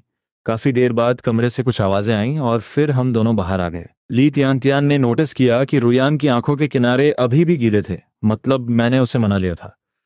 जब रुयान ने देखा कि ली तियान उसे घूर रही है तो उसका चेहरा शर्म से और लाल हो गया। हम तीनों खाने के लिए बैठे। रुयान ने एक जोड़ी चॉपस्टिक्स ली तियान को दी, खाना शुरू करो, और फिर उसने एक जोड़ी मुझे दी। मैंने खाना शुरू किया और पूरे टाइम ली तियान की तरफ एक बार भी नहीं देखा। रुयान ने एक वाइट ब्रेड ली तियान को दी और कहा, खा लो, फॉर्मल होने की कोई जरूरत नहीं है, इसे अपना ही घर समझो। ली तियान ने ब्रेड ली और धीरे से एक बाइट लिया। उसे सच में समझ नहीं आ रहा था कि ये फैमिली आखिर गरीब है या अमीर। अगर ये गरीब हैं तो ये fine white bread, fried eggs और मीट खा रहे हैं। ऐसा खाना तो सिटी के अमीर घरों में भी मुश्किल से मिलता है। पर अगर ये अमीर हैं तो ये 3 टूटे फूटे मिट्टी के कमरों में रहते हैं। आज खरीदे हुए फ्रिज को छोड़कर घर में कोई ढंग का फर्नीचर नहीं है। यहाँ तक कि जिस बेड पर वो सो रही है वो भी बस कुछ लकड़ी के तख्तों से बना है। खाना खत्म होने के बाद मैंने रुयान के लिए गर्म पानी तैयार किया। उसे लगा शायद वो ओवरथिंक कर रही है, पर अगले ही पल उसे एक आदमी की गंदी आवाज सुनाई दी, मेरी प्यारी रुयान, क्या तुम नहा रही हो? यह आवाज सुनते ही रुयान के रोंगटे खड़े हो गए। उसने जल्दी से अपने कपड़े पहने और पूरी ताकत से चिल्लाई, जाओ जेनवो, कोई है बचाओ। मैं बाहर अपनी पैंट सेट कर रहा था कि अचानक मुझे रुयान की चीख सुनाई दी। मैं तेजी से अंदर गया और रुयान सीधा मेरी बाहों में आ गिरी। उसने मुझे कसकर पकड़ लिया। मैंने उसकी पीठ थपथपाते हुए पूछा, क्या हुआ? रुयान ने मुझे और कसकर पकड़ा। उसकी बॉडी बुरी तरह कांप रही थी। घर के पीछे कोई था। उसकी बात सुनते ही मेरी आंखों में एक भयानक और डार्क गुस्सा आ गया। मैंने कोर्टयार्ड की दीवार के बाहर देखा और मुझे एक परछाई तेजी से भागती हुई दिखाई दी। मेरी आंखों में एक जानलेवा इंटेंट था। मैंने अपनी नजरें वापस लीं और रुयान को देखा। उसने सिर्फ अपनी नाइट ड्रेस पहनी हुई थी। मैंने उसे गोद में उठाया और वापस बेड पर लेटा दिया। रूम से बाहर आते ही मैंने वेस्ट रूम के दरवाजे पर खड़ी ली टियान को इंस्ट्रक्शन दिया, तुम यहीं रुको और रुयान का ध्यान रखो, मैं भी आता हूँ। बिना कुछ और बोले मैं अपने लंबे कदमों से कोर्टयार्ड के बाहर निकल गया। मेरी डार्क परछाई रात के अंधेरे में गायब हो गई। गांव के इस साइड में रहने वाले एयरलाइजी वो गुंडा के घर के पास पड़ोसियों को एयरलाइजी की भयानक चीखें सुनाई दे रही थी। साथ ही कुछ भारी मुक्कों की आवाजें आ रही थीं। पड़ोसी डर के मारे कांप रहे थे। सबको पता था कि मैं एक बहुत ही खतरनाक और वायलेंट इंसान हूं और मेरा बैकग्राउंड भी ऐसा था कि कोई मुझसे पंगा नहीं लेना चाहता था।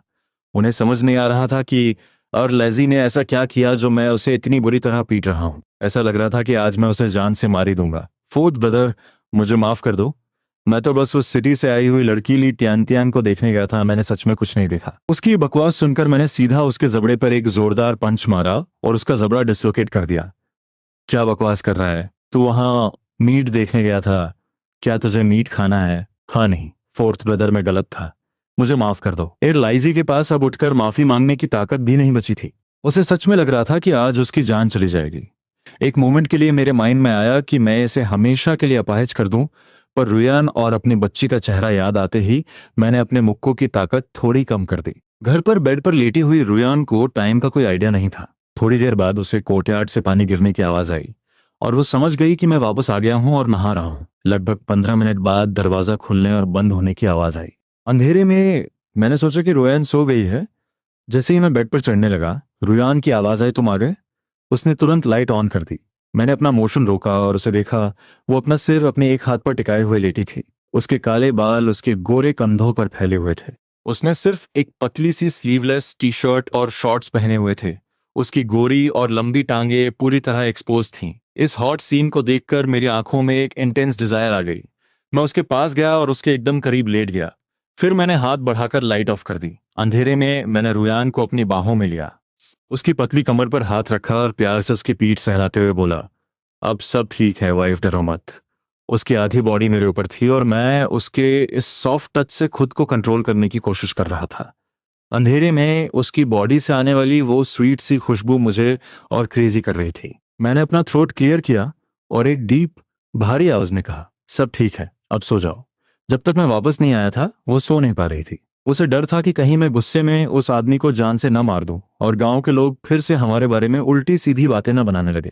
वो बहुत डरी हुई थी, इसीलिए वो एक बिल्ली के बच्चे की तरह मेरी बाहों में छिपी हुई थी। मेरे मजबूत सीने पर सिर रखकर मेरी हार्ट बीट सुनते हुए फाइनली उसका रोना बंद हो गया। वो जोर से रो भी नहीं पा रही थी। उसे डर था कि बच्ची की नींद न खुल जाए। अपनी वाइफ की ये हालत देखकर मुझे लगा कि मैंने उस एयरलाइजी को बहुत कम पीटा है। मुझे लगा था कि मेरे डर से गांव का कोई भी आदमी मेरी वाइफ की तरफ देखने की हिम्मत नहीं करेगा। पर किसी में इतनी हिम्मत कैसे आ गई?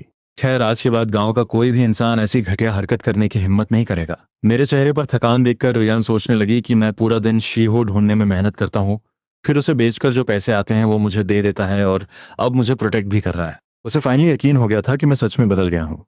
अंधेरे में रोते रोते रुयान फाइनली सो गई। उसकी एक जैसी सांसों की आवाज सुनकर मुझे भी रिलैक्स फील हुआ। अगली सुबह रियान गहरी नींद में थी जब उसे बाहर से बहुत शोर शराबा सुनाई दिया। कोर्टयार्ड के बाहर जॉ की वाइफ काम करने वाले लोगों को मीठा पानी सर्व कर रही थी। उस टाइम शुगर भी एक बहुत रेयर आइटम था जिसे लोग आसानी से यूज नहीं करते थे। वहां खड़ी एक गॉसिप करने वाली औरत साओ फुंगजिए ने मीठा पानी पिया और जाओ की वाइफ के पास आकर धीरे से पूछा, भाभी, कल रात मुझे तुम्हारे फोर्थ ब्रदर के घर से रुयान की चिल्लाने की आवाज आई थी, क्या कुछ हुआ था? जाओ की वाइफ ने पानी का जग नीचे रखा और उस गॉसिप करने वाली औरत को देखा। अरे, तुम्हारा घर तो यहाँ से 2 मील दूर है, तुम्हें कैसे सुनाई दिया? क्या तुम रात को फ्री होकर यंग कपल्स के घरों के बाहर उनकी बातें सुनने जाती हो? मैं इतनी भी फ्री नहीं हूं। क्या तुम लोगों के बेडरूम के बाहर कान लगाकर उनकी बातें सुनती हो?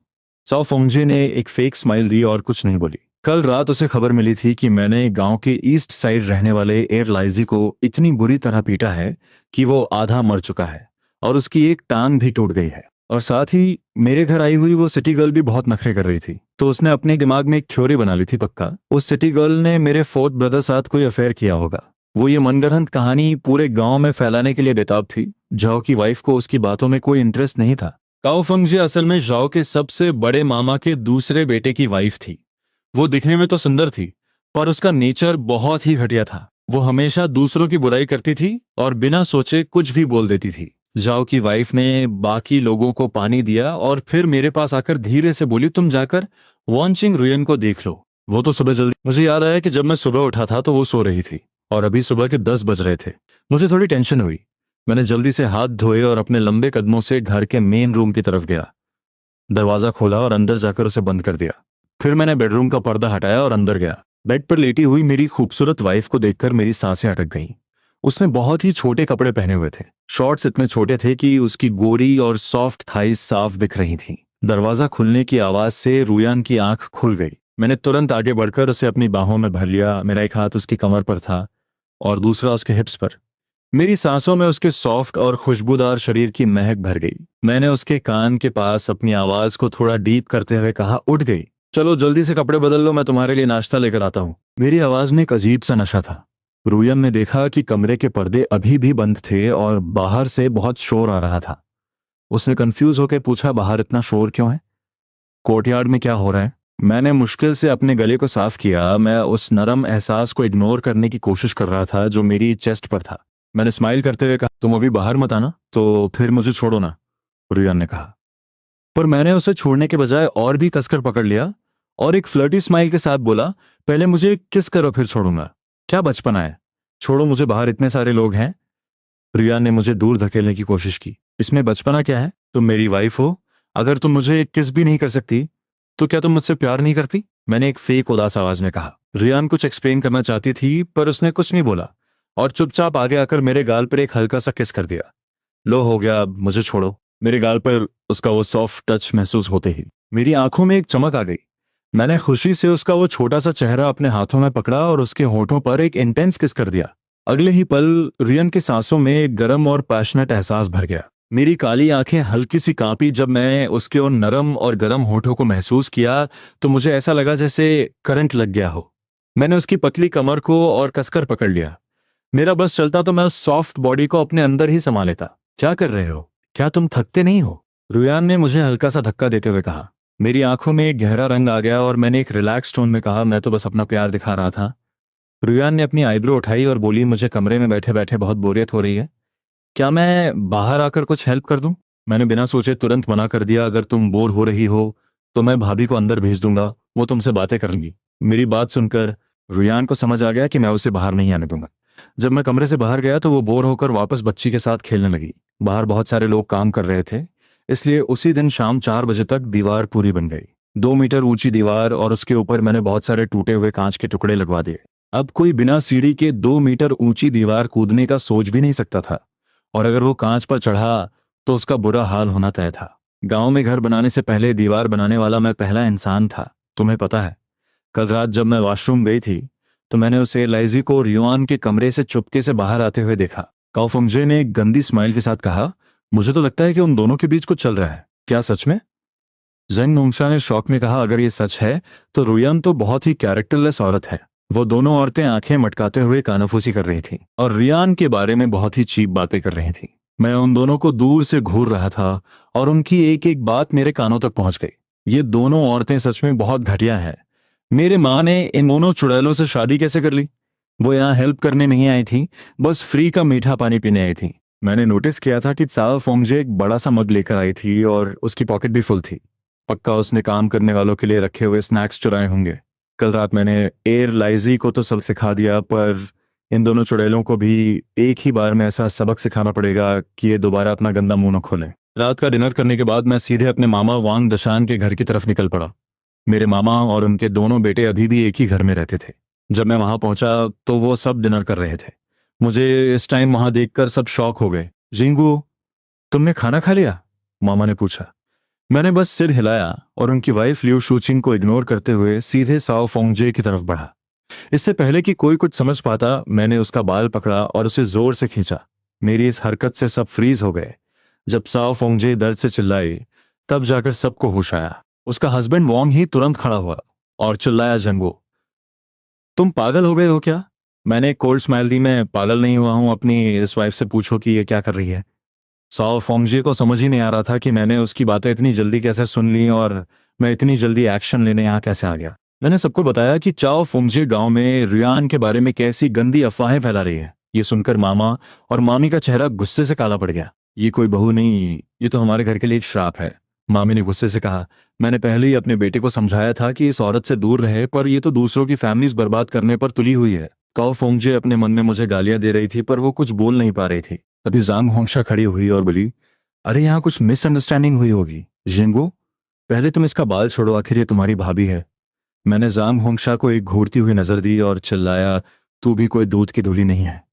अपना मुंह बंद रख और चुपचाप बैठ जा। जांग होंगशा डर कर बैठ गई। उसने अपने हस्बैंड वांग योंग को देखा, पर वो चुप था।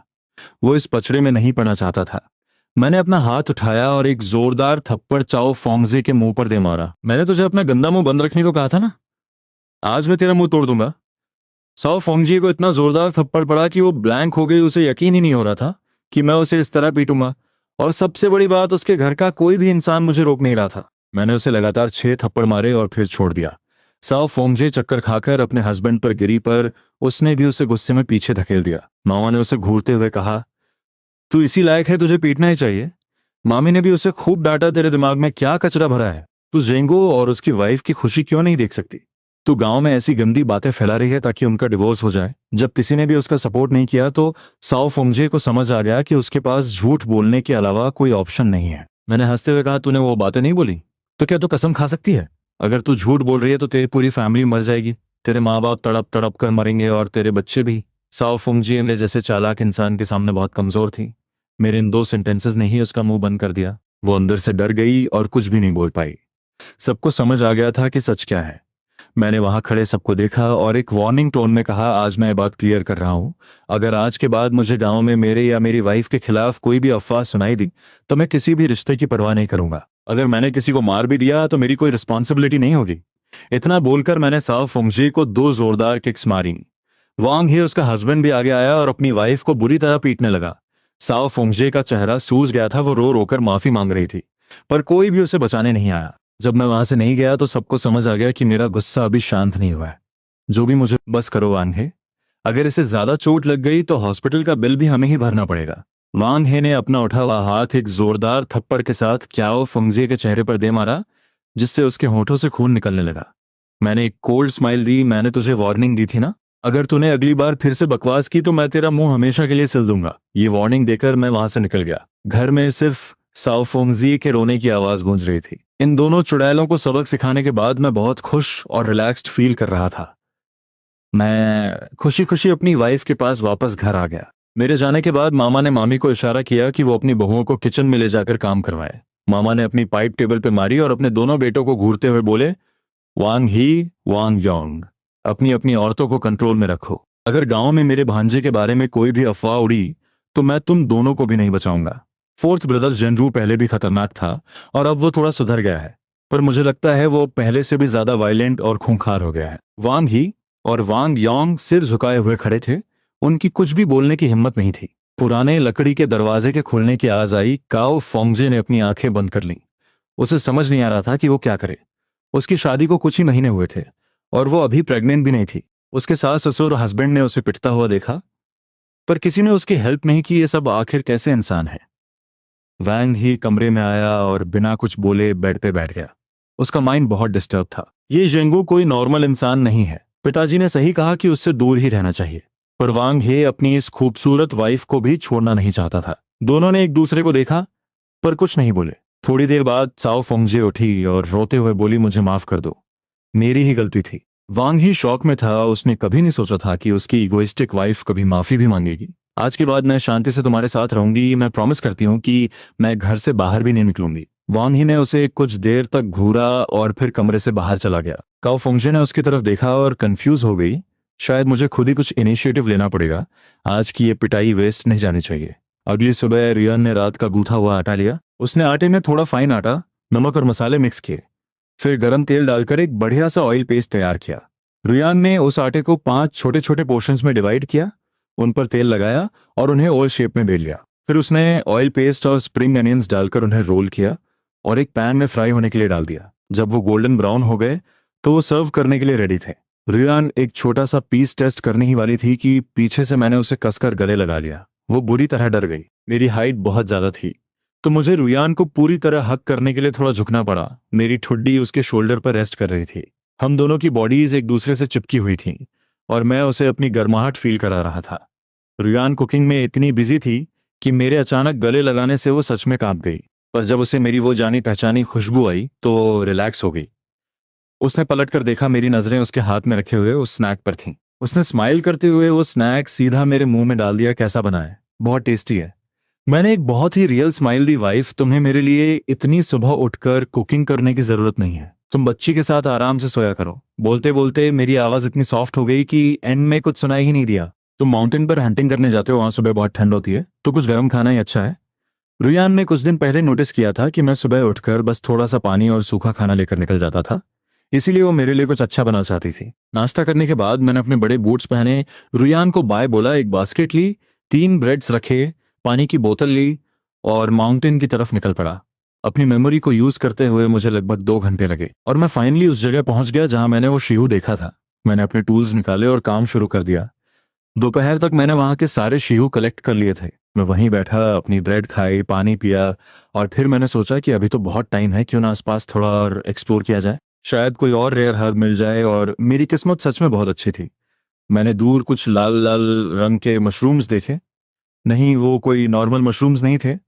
वो 4 अलग अलग साइज के बहुत ही रेयर लिंग्जी मशरूम्स थे। मुझे लगा कि आज माउंटेन पर आना सच में सक्सेसफुल रहा। मुझे पहले क्यों नहीं पता चला कि इस माउंटेन पर इतने सारे ट्रेजर्स छुपे हैं। मैंने अपनी बास्केट नीचे रखी, कुछ पत्तियां तोड़ी और उन्हें बास्केट में बिछा दिया। फिर मैंने बहुत ही केयरफुली उन लिंग्जी मशरूम्स को कट किया और बास्केट में रख दिया। उनके ऊपर मैंने घास की एक और लेयर डाल दी। जब मैं वापस लौटने वाला था तभी मेरी नजर एक छोटे से बिल होल पर पड़ी। उस बिल के बाहर कुछ ताजी मिट्टी और पंजों के निशान थे। ये निशान एक बैजर बैजर, एक जंगली जानवर के लग रहे थे। बैजर का मीट बहुत टेस्टी होता है और रुयान की हेल्थ के लिए भी बहुत अच्छा है और इसके फैट से बहुत एक्सपेंसिव मेडिसिन्स बनती हैं। पर बैजर बहुत चालाक जानवर होते हैं, इन्हें पकड़ना बहुत मुश्किल होता है। मैंने डिसाइड किया कि मैं धुएं स्मोक का यूज करके इसे बाहर निकालूंगा। मैंने अपने स्पेस इन्वेंटरी में चेक किया। लकीली मेरे पास थोड़े ड्राई चिलीज, सूखी लाल मिर्च पड़े थे। अब मुझे नीचे जाने की जरूरत नहीं थी। मैंने बहुत ही केयरफुली वो सूखी लाल मिर्च और कुछ लकड़ियां उस बिल के मुहाने पर रखी और आग लगा दी। धुआं तेजी से बिल के अंदर जाने लगा। वो धुआं बहुत ही तीखा और घुटन भरा था। मैं साइड में छुपकर वेट करने लगा। जैसे ही बैजर को धुआं फील होगा वो पक्का बाहर भागने की कोशिश करेगा और मैंने बिल के बाहर अपना नेट जाल सेट कर दिया था। ये एक गैम्बल था क्योंकि बैजर बहुत स्मार्ट होते हैं और वो अपने बिल में कई सारे एग्जिट्स बनाते हैं। मैंने एक बार डिस्कवरी चैनल पर देखा था कि बैजर्स के एक बिल में एवरेज 62 एग्जिट्स होते हैं और कुछ में तो 130 से भी ज्यादा। टाइम धीरे धीरे बीत रहा था। माउंटेन पर सिर्फ चिड़ियों की आवाज आ रही थी। मेरी आंखें उस बिल पर फिक्स थीं और मेरे हाथों में पसीना आ रहा था। मैंने आधे घंटे तक वेट किया पर कोई मूवमेंट नहीं हुआ। मैं गिव अप करने ही वाला था। मैं आग बुझाने के लिए गीली लकड़ियां उठाने ही वाला था, क्योंकि अगर जंगल में आग लग गई तो बहुत प्रॉब्लम हो जाएगी। तभी स्क्रैच स्क्रैच बिल के अंदर से आवाज आई। एक बालों वाला बैजर का सिर धुएं में से बाहर निकला। उसकी आंखों में खौफ था और फिर वो पूरा का पूरा बाहर आ गया। वो घबराकर सीधा मेरे नेट की तरफ भागा। मैंने फुल स्पीड में अपना नेट खींचा और उसे ट्रैप कर लिया। ये बैजर लगभग 10 किलो का था और मैंने इसे सिर्फ एक ही बिल से पकड़ लिया था। ये मेरी बहुत बड़ी सक्सेस थी। मैंने अपनी पानी की बोतल से आग को पूरी तरह बुझाया और फिर खुशी खुशी माउंटेन से नीचे उतरने लगा। इस बीच मेरे घर पर गांव के कुछ लोगों को पता चल गया था कि मैंने एक टीवी खरीदा है। वो सब बहुत एक्साइटेड थे क्योंकि उन्होंने आज तक रियल लाइफ में टीवी नहीं देखा था। पूरा दिन मेरे घर में लोगों की भीड़ लगी रही। एक ग्रुप आता और दूसरा जाता। उसी दौरान कुछ लोगों ने देखा कि जाओ जंशिंग मामा मेरे नए घर का मटेरियल लेकर आ रहे हैं। जब उन्हें पता चला कि मैं एक नया घर बना रहा हूं तो सबके एक्सप्रेशंस बदल गए। ये इतना पैसा कहाँ से ला रहा है? ये नया घर कभी नहीं बना पाएगा। इसने टीवी खरीद कर अपने पैसे वेस्ट कर दिए। ये तो बिजली का भी बिल नहीं भर पाएगा। कुछ लोग मेरे पीछे से मेरी बुराई कर रहे थे। रियान पूरा दिन उन गांव वालों को एंटरटेन करते करते थक गई थी। उसे लग रहा था कि आज हमारे घर में हमारी शादी के दिन से भी ज्यादा भीड़ है। वो बस 1 मिनट के लिए बैठने ही वाली थी कि तभी उसने मुझे अपनी बास्केट लिए हुए वापस आते देखा। उसकी आंखों में एक चमक आ गई। वो तुरंत बच्ची को गोद में लिए मेरी तरफ आई। तुम आज इतनी जल्दी कैसे आ गए? उसने मेरी बास्केट में बहुत सारी घास देखी। वो समझ गई कि मैंने पक्का कुछ बहुत स्पेशल हंट किया है। इसकी किस्मत इतनी अच्छी कैसे हो सकती है? शीहो तो बहुत ही रेयर होता है, फिर ये हर बार कैसे कुछ न कुछ ले आता है। रुयान ने वो नया रेड स्वेटर पहना हुआ था। वो उसमें इतनी खूबसूरत लग रही थी कि मेरी आंखें उस पर से हट ही नहीं रही थी। जैसे ही वो मेरे पास आई, मैं झुका और उसके गाल पर एक किस करने की कोशिश की, पर उसका चेहरा शर्म से लाल हो गया और वो पीछे हट गई। तुम सच में सुधरने वाले नहीं हो। दिन के टाइम सबके सामने तुम ये क्या कर रहे हो? लितियांतियन और भाभी सब यहाँ हैं। रुयान की बात सुनकर मैंने नोटिस किया कि घर में अभी भी गांव के कुछ लोग बैठे हुए थे। मैंने कंफ्यूजन से रुयान को देखा। रुयान ने मुझे एक्सप्लेन किया, सब लोग टीवी देखने आए हैं। लकीली भाभी यहाँ थी, तो उन्होंने मेरी बहुत हेल्प की। मैंने नोट किया और बच्ची को गोद में लेने के लिए हाथ बढ़ाया, पर फिर मैंने देखा कि मेरे कपड़े गंदे हैं, तो मैंने अपना हाथ वापस खींच लिया और बास्केट को सीधा किचन में ले गया। रुयान भी मेरे पीछे आई। मैंने उसके कान के पास कुछ फुसफुसाया। रुयान ने बास्केट को देखा और शौक से नोट किया। मुझे समझ आ गया। उसे नहीं पता था कि मैं आज क्या लेकर आया हूँ, पर उसे इतना पता था कि कल सुबह मुझे फिर से सिटी जाना होगा। वो सोच रही थी कि मैं इतने सारे लोगों के सामने उसके इतने क्लोज कैसे आ गया। ये इंसान सच में बहुत बदल गया है। मुझे अपनी तरफ घूरते हुए देखकर मैंने एक बड़ी सी स्माइल दी और आगे बढ़कर उसके गोरे गाल पर एक जोरदार किस किया। वाइफ, तुमने आज ठीक से खाना खाया ना? मेरी एक किस करने के बाद मेरे हाथ उसकी कमर पर चले गए। तुम इतनी पतली कैसे हो सकती हो? तुम्हारी कमर तो 16 इंच से भी कम लग रही है। जब मैं घर पे नहीं होता तो तुम्हें अपना ध्यान खुद रखना चाहिए। तुम बहुत कमजोर हो गई हो। रुयान मेरे इस अचानक किए गए एक्शन से घबरा गई। उसने मुझे एक वार्निंग लुक दिया और कुछ बोलने ही वाली थी, तभी बाहर से भाभी की आवाज आई, रुयान, अब फोर्थ ब्रदर वापस आ गया है, तो मैं चलती हूँ। जाओ, श्याओदी स्कूल से आने वाला होगा। रुयान ने तुरंत भाभी को रोका। भाभी, 1 मिनट रुकिए। उसने बच्ची को मेरे हाथ में दिया और तेजी से बाहर गई। वो ईस्ट रूम से एक पैकेट शुगर कैंडीज लेकर आई और उसे भाभी जाओ की वाइफ के हाथों में दे दिया। उसे डर था कि कहीं मैं उसे रोक ना दूं, इसलिए उसने मुझे बोलने का मौका ही नहीं दिया। उस टाइम में शुगर चीनी एक बहुत ही रेयर और महंगी चीज होती थी, जिसे लोग आसानी से नहीं खाते थे। रुयान खुद भी उसे खाने से हिचकिचा रही थी, पर वो जानती थी कि अगर भाभी ने उनकी हेल्प नहीं की होती तो उनके लिए वो मुश्किल दिन काटना और भी मुश्किल हो जाता। आज जब भाभी ने सुना कि हमारे घर बहुत सारे लोग टीवी देखने आ रहे हैं, तो वो अपना सारा काम छोड़कर रुयान की हेल्प करने आ गई। अगर भाभी नहीं होती तो रुयान अकेले इतने सारे लोगों को कैसे हैंडल करती? पहले जब हम गरीब थे तो हमने हमेशा भाभी की हेल्प ली थी और कभी उन्हें कुछ वापस नहीं दिया था। पर अब भाभी, ये जेंगो ने खरीदा है, इसे अपने बच्चों के लिए ले जाइए। भाभी के हाथों में वो क्रिस्टल शुगर मिश्री का पैकेट देखकर उनकी आंखें फटी की फटी रह गईं। अरे नहीं, ये तो बहुत महंगी चीज है। उन्होंने तुरंत वो पैकेट रुयान की तरफ वापस किया। नहीं भाभी, आप इसे रख लीजिए। इसे न्यू न्यू भाभी की बेटी को खिलाइएगा। मीठा पानी तो सिर्फ बहुत ही स्पेशल गेस्ट को सर्व किया जाता था। नॉर्मल लोग इसे कहाँ अफोर्ड कर पाते थे। अगर कोई नई दुल्हन अपनी मायके जाते टाइम ये शुगर लेकर जाती तो उसकी फैमिली का बहुत नाम होता। वो दोनों उस पैकेट को लेकर काफी देर तक खींचतान करती रहीं। पैकेट लगभग फटने ही वाला था। फाइनली भाभी ने शर्माते हुए वो शुगर रख ली और अपने घर चली गई। रुयान को डर था कि मैं इस बात पर गुस्सा करूंगा, इसलिए वो मेरे पास आई और हकलाते हुए। मेरे दिल में एक तेज दर्द हुआ। मुझे ऐसा लगा जैसे किसी ने मेरा दिल कसकर पकड़ लिया हो। वो अभी भी मुझ पर ट्रस्ट नहीं कर पा रही थी। उसे हमेशा ये डर लगा रहता था कि उसकी किसी बात पर मैं फिर से उसे पीटना शुरू कर दूंगा। एक लंबे टाइम तक घरेलू हिंसा, डोमेस्टिक वायलेंस सहने के बाद उसके लिए ये मानना बहुत मुश्किल था कि मैं सच में बदल चुका हूँ। ये सब मेरी ही गलती है। मैंने ही अपने कर्मों से ये सब कमाया है। मेरे चुप रहने से रुयान और भी ज्यादा डर गई। उसने अपना सिर नीचे कर लिया और एक अपराधी की तरह बोली, जेंगू, मुझे माफ कर दो। मैं फिर कभी ऐसा नहीं करूंगी, प्लीज गुस्सा मत हो। मैं पूरी तरह स्पीचलेस हो गया। मेरी वाइफ आखिर क्या सोच रही थी? क्या वो एक शुगर का पैकेट भी किसी को नहीं दे सकती? क्या मैं सच में इतना बड़ा मॉन्स्टर था? क्या मैंने पहले गन पाउडर खाया हुआ था जो मैं हर बात पर उसे पीटता था? एक शुगर का पैकेट तो दूर की बात है, अगर वो टीवी भी अपने भाई और भाभी को दे देती तो भी मैं उस पर गुस्सा नहीं करता। तुम इस घर की मालकिन हो, ये सिर्फ कोई डायलॉग नहीं था। मैं सच में ऐसा ही मानता था। मैंने एक हाथ से अपनी बच्ची को पकड़ा और दूसरे हाथ से अपनी वाइफ को अपनी बाहों में खींच लिया। मुझे आज उसके साथ बैठकर सीरियस बात करनी ही पड़ेगी। गलत फहमियों को कभी भी कल पे नहीं छोड़ना चाहिए, वरना वो बढ़ती जाती हैं। अगर हस्बैंड और वाइफ आपस में सही से बात नहीं करेंगे तो सब कुछ बर्बाद हो जाएगा। मैंने प्यार से रुयान की पीठ थपथपाई, अपनी ठुड्डी उसके बालों पर रखी और बहुत ही सॉफ्ट आवाज में कहा, वाइफ, मैंने तुमसे कहा था ना कि इस घर का डिसीजन तुम लोगी। तुम जो चाहो वो कर सकती हो, तुम ही बॉस हो। ये तो सिर्फ एक शुगर का पैकेट था। अगर तुम्हें खानी है तो हम कल और खरीद लेंगे। तुम्हें मेरे रिएक्शन से डरने की कोई जरूरत नहीं है। तुम जो भी डिसीजन लोगी मैं हमेशा उसे सपोर्ट करूंगा। मेरी बातें सुनकर रुयान को लगा कि शायद मैं ताना मार रहा हूं, पर जब मैंने यही बात बार बार रिपीट की तो उसका डर थोड़ा कम हुआ। भगवान जानता है कि मैं अभी कितना डरी हुई थी। मुझे लगा ये अभी मुझ पे हाथ उठाएगा। जब मैंने महसूस किया कि रुयान की हार्ट बीट अब नॉर्मल हो गई है तो मुझे थोड़ा रिलीफ मिला। मुझे समझ आ गया था कि अब मुझे हर रात उसके साथ बैठकर दिल बातें करनी होंगी ताकि उसका डर हमेशा के लिए खत्म हो जाए। मैं उसे सिटी ले जाना चाहता था पर मुझे पता था कि वो नहीं जाएगी, क्योंकि उसे अभी भी डर था कि मैं सिटी ले जाकर बच्ची को बेच दूंगा। तो मैंने सोचा कि फिलहाल उसे आसपास ही। वाइफ, क्या तुम मेरे साथ माउंटेन के नीचे वाले एरिया में चलना चाहोगी? मैं तुम्हारे लिए कुछ हंट करूंगा।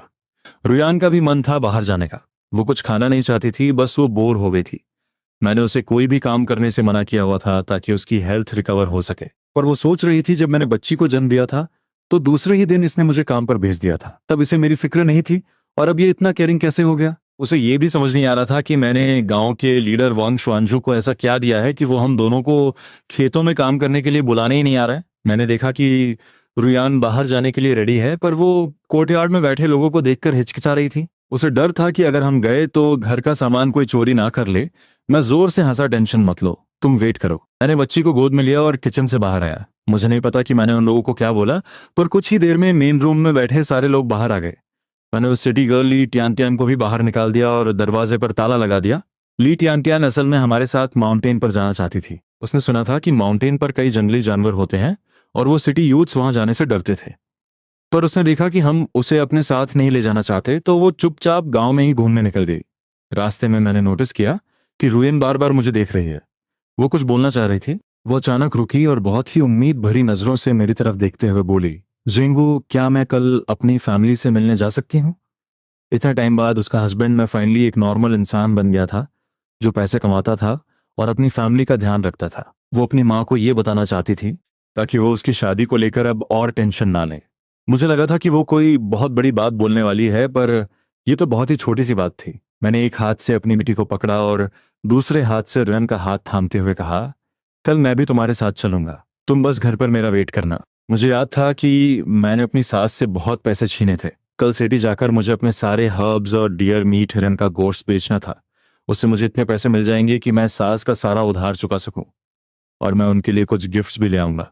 रुयन ने कभी सपने में ही नहीं सोचा था कि मैं ऐसा कुछ बोलूंगा। ये उसके लिए एक बहुत बड़ा सरप्राइज था। उसने स्माइल करते हुए नोट किया। कुछ ही देर में हम एक बहुत ही खूबसूरत झील लेक के पास पहुंच गए। मैं रुका और बोला, हम यहीं रुकेंगे।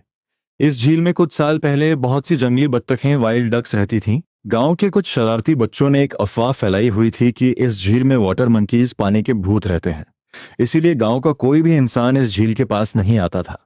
पर मैं इन फालतू बातों पर यकीन नहीं करता था।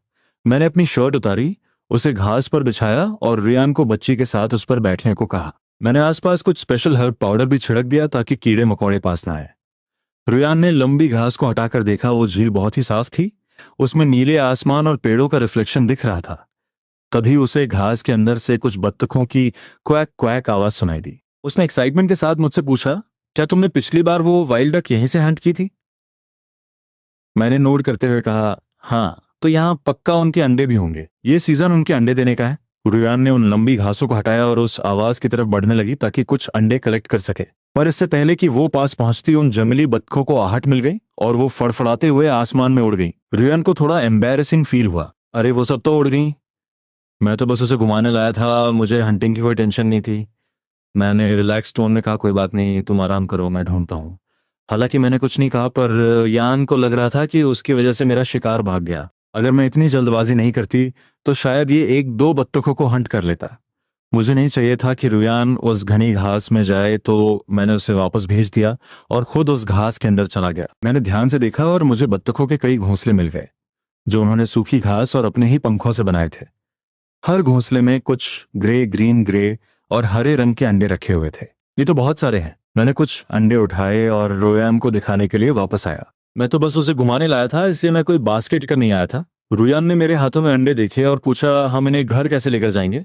हम दोनों के पास सिर्फ 4 हाथ थे, हम मुश्किल से 10-12 अंडे ही ले जा सकते थे, पर वहां तो बहुत सारे अंडे थे। रुयान, जो हमेशा से बहुत सेविंग्स करती थी, उसे लग रहा था कि इतने सारे अंडे छोड़ना एक बहुत बड़ा नुकसान होगा। मैं सोच ही रहा था कि मैं अपने मैजिकल स्पेस से एक बास्केट निकाल लूं और बोल दूं कि मुझे ये यहीं पड़ी मिली। तभी रुयान ने झील के पास कुछ टेस्ट ट्री, एक तरह का पेड़ जिसकी टहनियां बास्केट बनाने के काम आती हैं, देखे। उसने बच्ची को मेरी तरफ बढ़ाया और बोली, तुम बच्ची को पकड़ो, मेरे पास एक आइडिया है। मैंने अंडे जमीन पर रखे और बच्ची को ले लिया। रुयन ने अपने बैग से एक छोटा चाकू निकाला और तेजी से उन पेड़ों की टहनियां काटने लगी। मुझे समझ आ गया कि वो क्या करना चाहती है। मैंने बच्ची को एक सेफ पेड़ की डाल पर बैठाया और अपना चाकू निकालकर उसकी हेल्प करने लगा। वाइफ, तुम छोड़ दो, मैं काट लूंगा। तुम्हारे हाथ छिल जाएंगे, तुम बस बच्ची का ध्यान रखो। रुयान के हाथ बहुत ही गोरे और सॉफ्ट थे और उन टहनियों पर बहुत सारे कांटे थे। अगर वो ये काम करती तो उसके हाथ पक्का कट जाते। मेरी स्पीड बहुत तेज थी। कुछ ही देर में मैंने बहुत सारी टहनियां काट ली। मैंने एक साफ जगह ढूंढी, टहनियों से पत्ते हटाए और रुयान ने उन्हें जमीन पर रखकर एक बास्केट बुनना शुरू कर दिया। मैं बस वहीं खड़ा उसे काम करते हुए देख रहा था। मैं इस काम में उसकी कोई हेल्प नहीं कर सकता था। कुछ ही मिनटों में रुयान ने बास्केट का बेस तैयार कर लिया। तभी उसे कुछ याद आया। उसने आसमान की तरफ देखा और मुझसे पूछा, क्या तुम्हें भूख लग रही है? मैंने सिर हिलाया, नहीं, मुझे भूख नहीं है। रुयान ने अपने पेट पर हाथ रखा और शर्माते हुए बोली, पर मुझे थोड़ी भूख लग रही है। मैं अभी जाकर तुम्हारे लिए कुछ शिकार करके लाता हूँ। मैं उसे भून कर तुम्हें खिलाऊंगा। मैंने तुरंत कहा, नहीं, उसकी जरूरत नहीं है। रुयान ने अपने बैग से 2 ब्रेड्स निकाले। मैं ब्रेड्स लेकर आई हूँ, हम इन्हें गर्म करके खा लेंगे, तुम भी खा लेना। मैंने उसके बैग की तरफ देखा और स्माइल करते हुए नोट किया। रुयान भी खुशी से मुस्कुराने लगी। उसने झील के पास सूखी लकड़ियां इकट्ठी की और एक छोटी सी आग जला ली। उसने ब्रेड्स को आग के पास रखा और मुझे उनका ध्यान रखने को कहा। फिर वो वापस बास्केट बनाने में लग गई। वो 1 मिनट के लिए भी फ्री नहीं बैठी। उसकी स्पीड बहुत तेज थी। जैसे ही ब्रेड्स के भुनने की खुशबू आने लगी, उसकी बास्केट भी रेडी हो गई। वो मेरे पास आई और एक्साइटमेंट से बोली, देखो क्या ये अच्छी लग रही है? ये तो परफेक्ट है। वाइफ, तुम्हारे हाथ सच में बहुत टैलेंटेड है। मैंने उस डिजाइनर बास्केट को देखा और फिर आग से ब्रेड्स हटाकर रियन को दे दिए। लो, खा लो। रियन ने बास्केट नीचे रखी, झील के पानी से हाथ धोए और फिर हम दोनों एक सूखे पेड़ पर बैठ गए। हल्की सी हवा चल रही थी और डूबते सूरज की रोशनी हम पर पड़ रही थी। हम दोनों आराम से अपनी ब्रेड्स खाने लगे। खाना खत्म करने के बाद मैं खड़ा हुआ, वो बास्केट ली और अंडे कलेक्ट करने के लिए वापस उस घनी घास में चला गया। इस जंगल में कोई आता नहीं था, इसलिए बतखों को कोई खतरा नहीं था और उन्होंने यहाँ बहुत सारे अंडे दिए थे। जब तक रुयन अपना खाना खत्म करती, मैंने पूरी बास्केट अंडों से भर दी। यहाँ इतने अंडे हैं कि मैं ऐसी 2 बास्केट्स और भर सकता हूँ। मैंने रुयान को अंडे दिए। वो इतने सारे अंडे देखकर बहुत खुश थी। इतने काफी हैं, हमें लालच नहीं करना चाहिए। तुम यहीं रुको, मैं थोड़ा और अंदर जाकर देखता हूँ, शायद मुझे कोई और शिकार मिल जाए। मैं फिर से उस घने जंगल में चला गया। रुयान घास पर बैठी हुई थी, अपनी बच्ची को पकड़े हुए। वो दूर मुझे देख रही थी।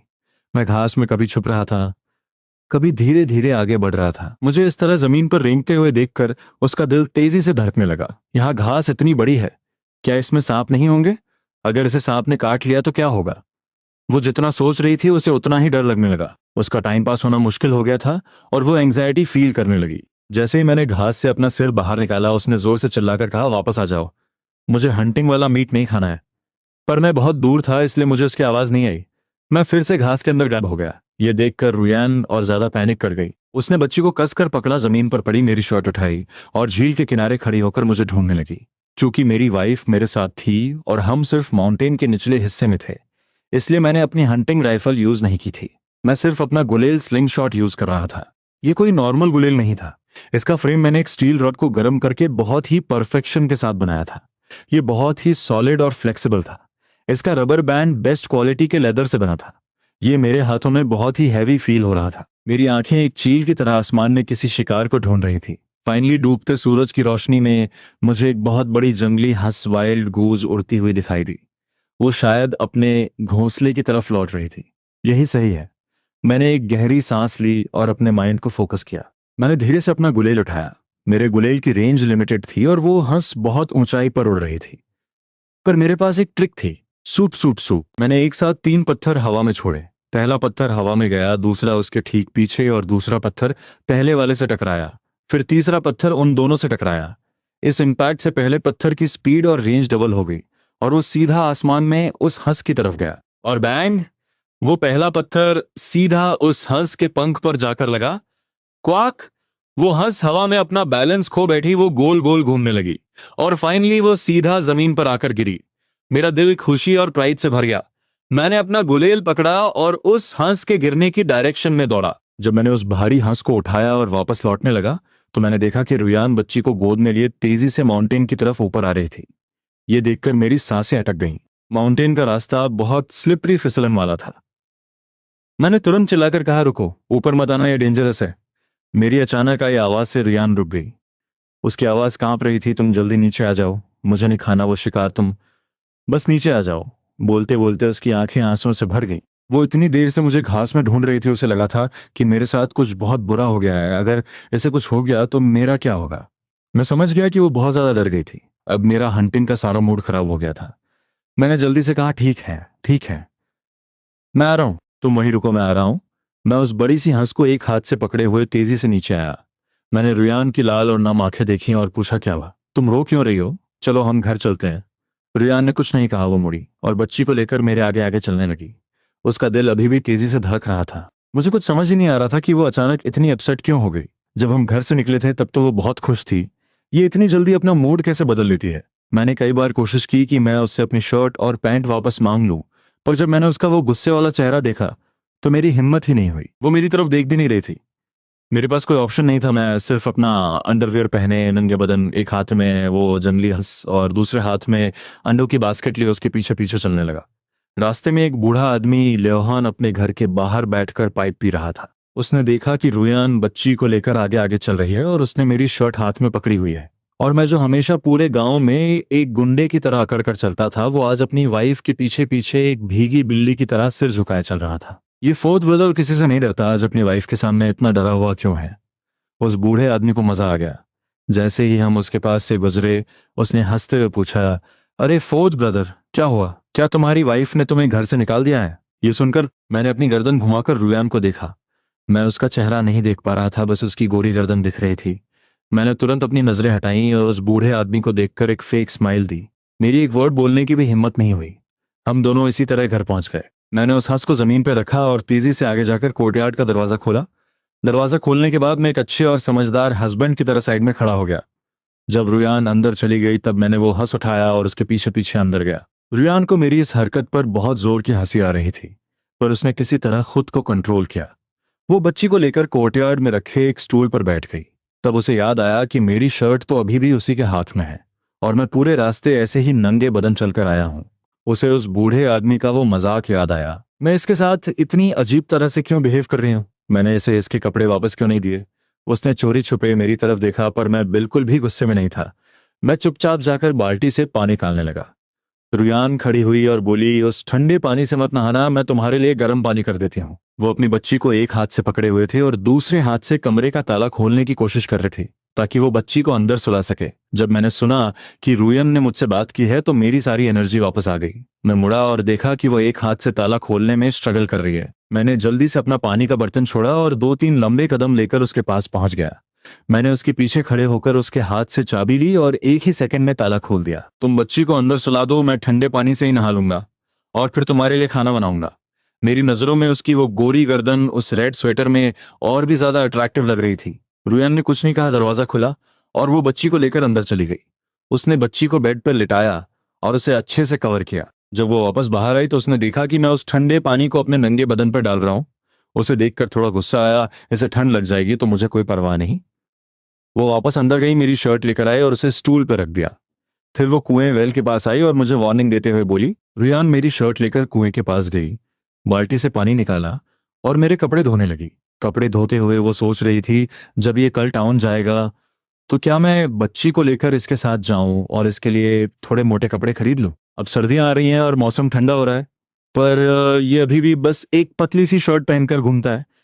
ये तो सुबह अंधेरा होने से पहले ही माउंटेन पे चला जाता है, उस टाइम वहां बहुत ठंड होती है।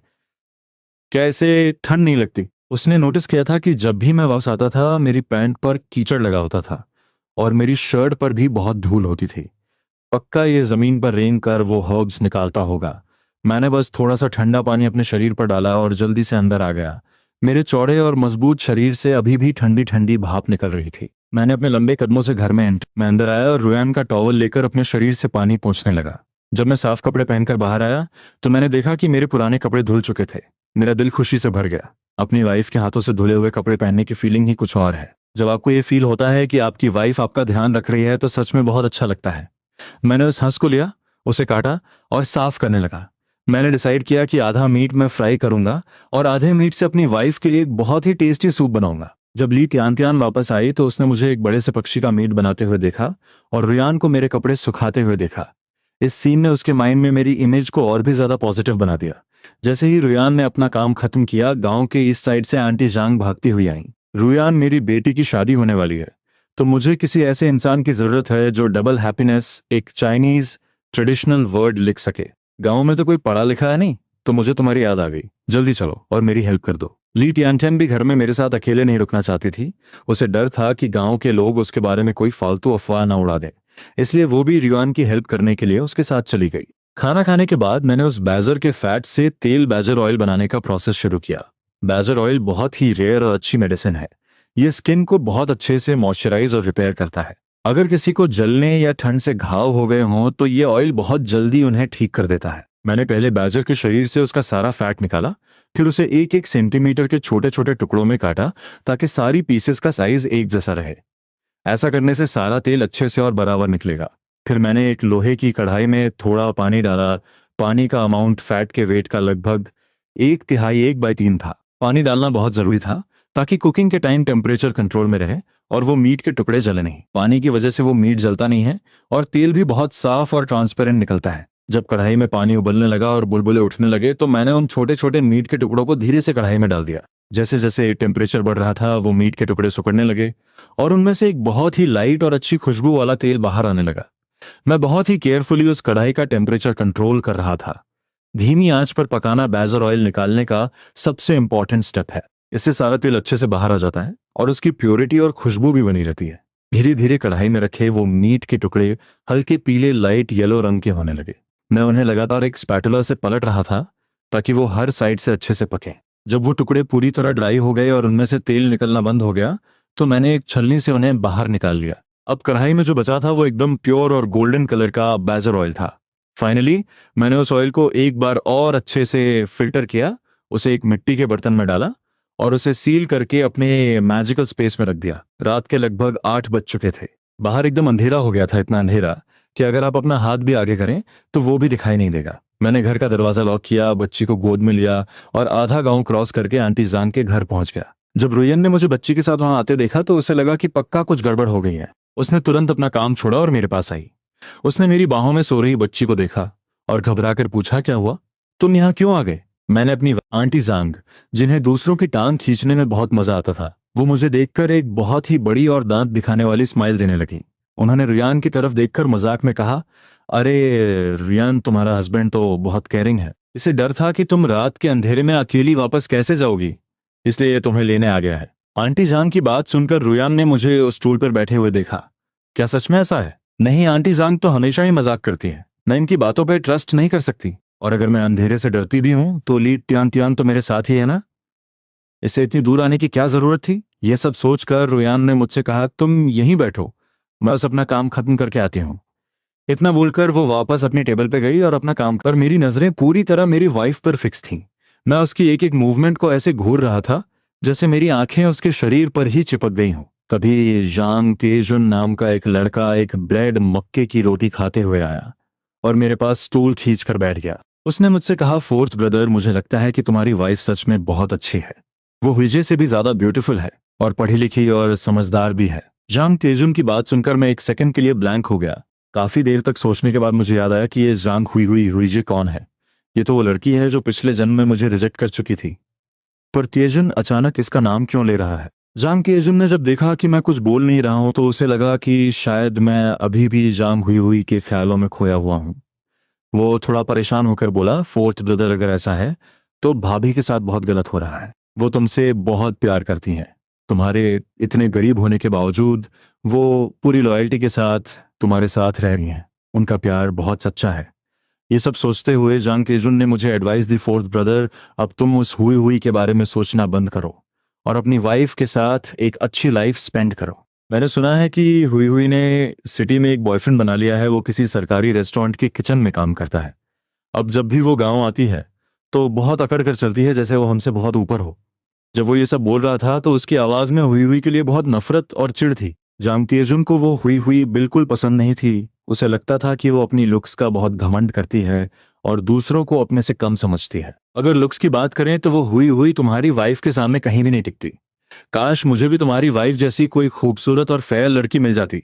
उसने रुयान को देखा जो इतनी खूबसूरत लग रही थी कि कोई कह ही नहीं सकता था कि वो एक बच्चे की माँ है। वो एकदम फ्रेश और ग्लोइंग लग रही थी, जैसे कोई अभी अभी तोड़ा हुआ फ्रेश खीरा हो। कोई भी उसे एक बार देखता तो बस देखता ही रह जाता।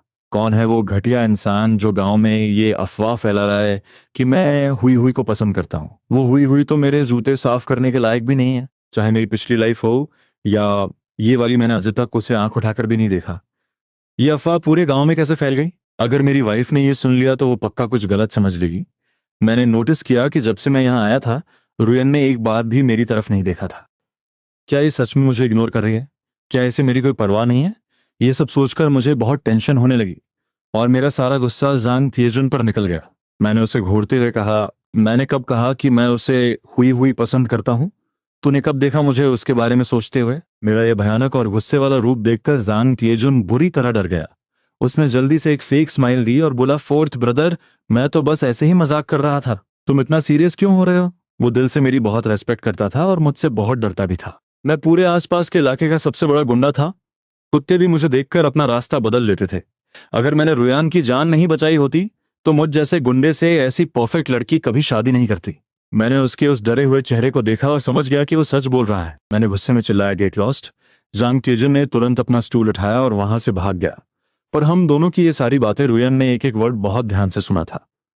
उसने अपने हाथ में पकड़ा हुआ पेन इतनी कसकर पकड़ा हुआ था कि उसकी उंगलियों के जॉइंट्स सफेद हो गए थे। तो इसीलिए ये आजकल इतना बदला बदला सा है। इसके दिल में कोई और लड़की है और वो इसे रिजेक्ट कर चुकी है, इसलिए ये अब मेरे साथ एक अच्छी लाइफ स्पेंड करना चाहता है। ये सोचकर रुयान का दिल एक गहरे दर्द और उदासी से भर गया। उसे बहुत तकलीफ हो रही थी। जब हम घर वापस जा रहे थे तो मैंने बच्ची को गोद में पकड़ा हुआ था और मुझे इस बात की कोई परवाह नहीं थी कि वो थर्ड व्हील ली टैंटियन हमारे पीछे पीछे आ रही है। मैं बस अपनी वाइफ के पीछे पीछे चलकर उसे एक्सप्लेन करने की कोशिश कर रहा था, वाइफ प्लीज उस तेजुन की बकवास पर ध्यान मत देना। मेरा उस जांग हुई हुई से कोई लेना देना नहीं है। मैं उस जैसी लड़की को कभी पसंद नहीं कर सकता। मेरे दिल में सिर्फ और सिर्फ तुम हो। मेरी आवाज इतनी सिंसियर थी। ली टैंटियन हमारे पीछे पीछे चल रही थी और अपने कान एकदम रडार की तरह खड़े किए हुए थी। उसे इस ड्रामे को सुनने में बहुत मजा आ रहा था। उसने देखा कि मेरे जैसा एक लंबा और मजबूत आदमी अपनी वाइफ के सामने कैसे झुककर चल रहा है। ये तो अपनी वाइफ से इतना डरता है कि इसे कुछ भी गलतफहमी होने नहीं देना चाहता। क्या इसे स्ट्रिक्ट वाइफ का डर कहते हैं? मैं देख रहा था कि रुयान मुझे पूरी तरह इग्नोर कर रही है। मुझे समझ ही नहीं आ रहा था कि उसके दिमाग में क्या चल रहा है। मेरे पास कोई ऑप्शन नहीं था, तो मैं बस अपना सिर झुकाए हुए चुपचाप उसके पीछे पीछे घर आ गया। घर पहुंचकर उसने बच्ची को आराम से बेड पर लेटाया, उसे कवर किया और फिर चुपचाप ईस्ट रूम में जाकर बैठ गई। मैं एक अपराधी की तरह चुपचाप किचन में गया और पानी गर्म करने लगा। मैं उस छोटे से स्टोव के सामने बैठा हुआ था और लकड़ी से आग को कुरेद रहा था। मैं अपने मन में गालियां दे रहा था, अगर मुझे पता चल गया कि ये अफवाह इसने फैलाई है तो मैं उसे इतना पीटूंगा कि उसकी माँ भी उसे पहचान नहीं पाएगी। लोग फालतू में दूसरों की लाइफ क्यों खराब करते हैं। इस टाइम रुयन ईस्ट रूम में बैठी हुई थी और बच्ची के लिए सर्दियों के कपड़े सिल रही थी। कुछ ही देर में मैं गर्म पानी का बर्तन लेकर कमरे में आया। मैंने वो बर्तन धीरे से रुयान के पैरों के पास रखा और फिर नीचे बैठकर अपने बड़े हाथों से उसके पतले और सॉफ्ट पैरों को पकड़ लिया। मैंने उसका जूता निकालने की कोशिश की। मेरे इस एक्शन से रुयान रुक गई। उसने अपनी नजरें उठाई और नीचे बैठे मुझे देखकर पूछा, ये तुम क्या कर रहे हो? उसने अपना पैर पीछे खींचने की कोशिश की पर मेरे हाथों की ग्रिप बहुत स्ट्रांग थी। वो खुद को छुड़ा नहीं पाई। मेरे हाथों की वो रफनेस जब उसके सॉफ्ट पैरों से रगड़ खा रही थी तो उसे एक अजीब सी गुदगुदी फील हो रही थी। ये इंसान, पहले तो मुझे इसका नेचर समझ आ जाता था, पर अब ये इतना मिस्टीरियस कैसे हो गया है? इसके दिमाग में आखिर चल क्या रहा है? मैं अपना सिर झुकाए हुए था और मैंने अपना काम नहीं रोका। मैंने उसके कपड़े के जूते उतारे और बहुत ही धीमी आवाज में बोला, वाइफ, तुम पूरा दिन बहुत थक जाती हो, मैं तुम्हारे पैर धो देता हूं, इससे तुम्हें बहुत रिलैक्स फील होगा। जब रुयन को लगा कि वो खुद को नहीं छुड़ा पाएगी तो उसने स्ट्रगल करना छोड़ दिया। उसने अपनी आंखें झुका ली और चुपचाप मुझे देखने लगी। जब उसके पैर उस गर्म पानी में गए तो उसे सच में बहुत अच्छा फील हुआ। इन कुछ दिनों में ये सच में बहुत बदल गया है। ये तो मेरे पैर भी धो रहा है।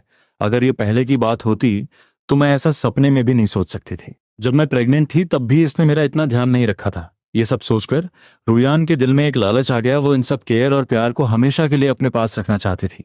जैंगो, रुयान ने मुझे देखा और बोली, मैं तुमसे गुस्सा नहीं हूं।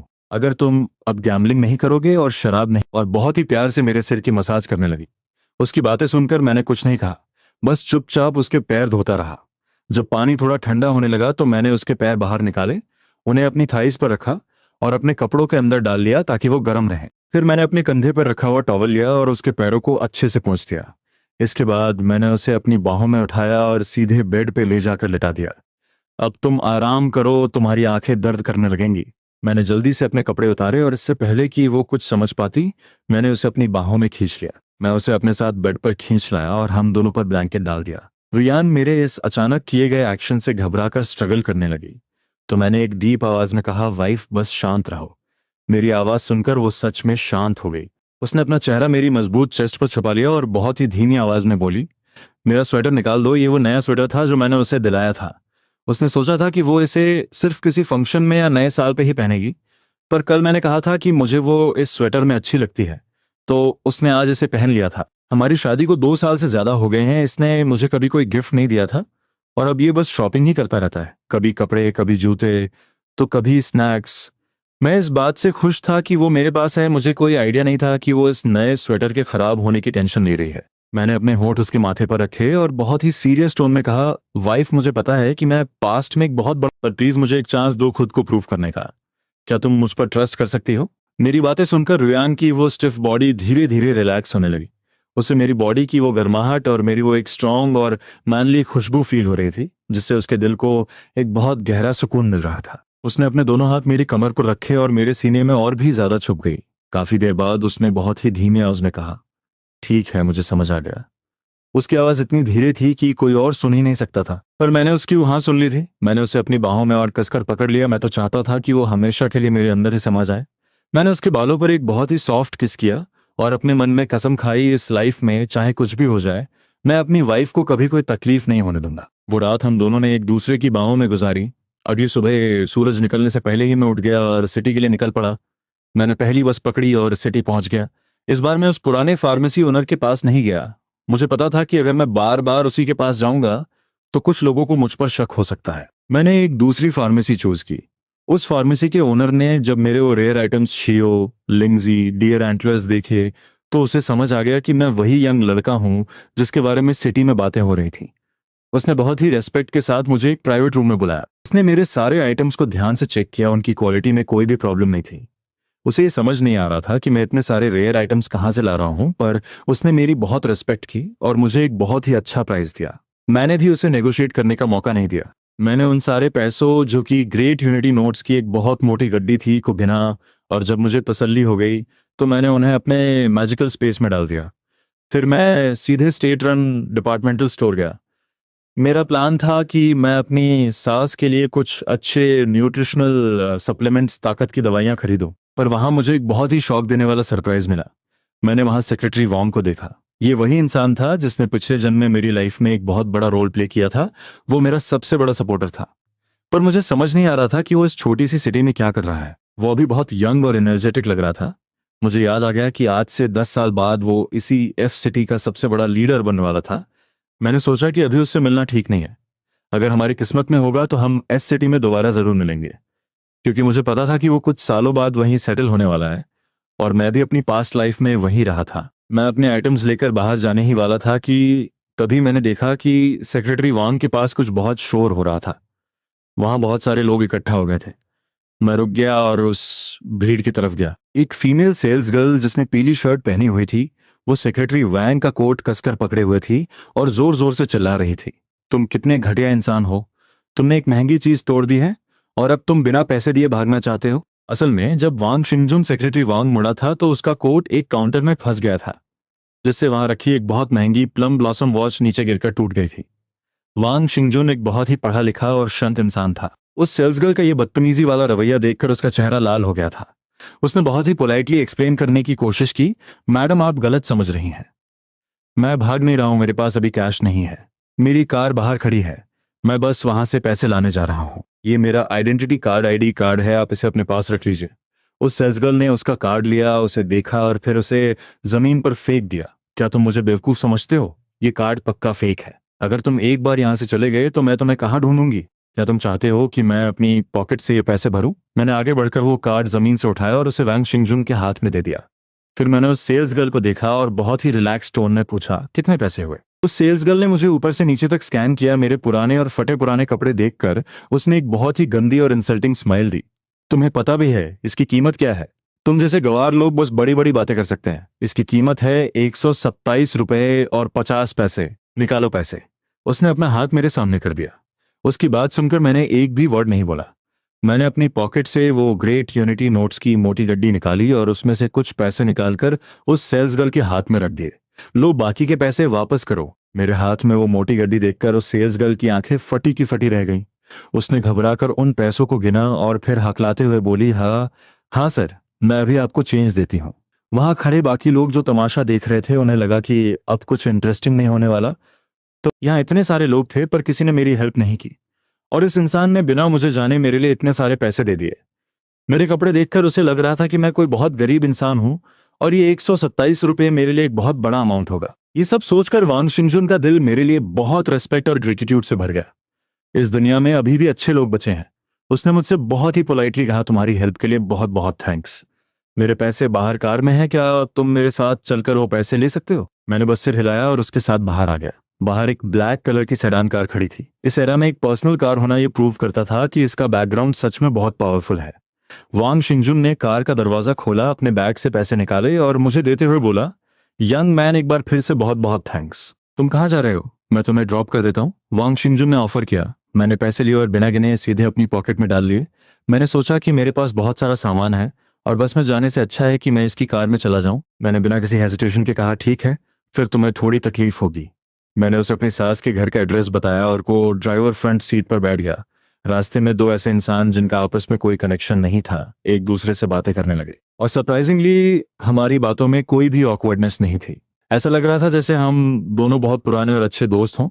वांग शिंजुन को पहले लगा था कि मेरे जैसा एक यंग लड़का जो एक छोटे से गांव से आया है उसकी सोच बहुत लिमिटेड होगी, पर जब हमने बात करना शुरू किया तो उसे रियलाइज हुआ कि वो बिल्कुल गलत था। उसे लगा कि ये इंसान बाहर से जैसा दिखता है, अंदर से ये बहुत ही डीप और समझदार है। मेरे अंदर एक ऐसा कॉन्फिडेंस और मैच्योरिटी थी जो मेरी एज के लड़कों में नहीं होती। ये लड़का बिल्कुल भी नॉर्मल नहीं है। वांग शिंजुन के मन में एक ख्याल आया, ये लड़का फ्यूचर में पक्का कोई बहुत बड़ा और सक्सेसफुल इंसान बनेगा। कार मेरी सास के घर के बाहर आकर रुकी। मैंने उसे कार रोकने को कहा और कार से नीचे उतर गया। फिर मैंने पिछली सीट से वो सारे न्यूट्रिशनल सप्लीमेंट्स निकाले जो मैं अपनी सास के लिए खरीदे थे। मैंने झुककर कार की विंडो से वांग शिंजुन को देखा और स्माइल करते हुए थैंक्स बोला। वांग शिंजुन ने भी स्माइल करते हुए कहा, कोई बात नहीं ब्रदर, अगर हमारी किस्मत हुई तो हम फिर से मिलेंगे। उसने मेरे पीछे बने उस टूटे फूटे मिट्टी के घर को देखा, फिर कार घुमाई और वहां से चला गया।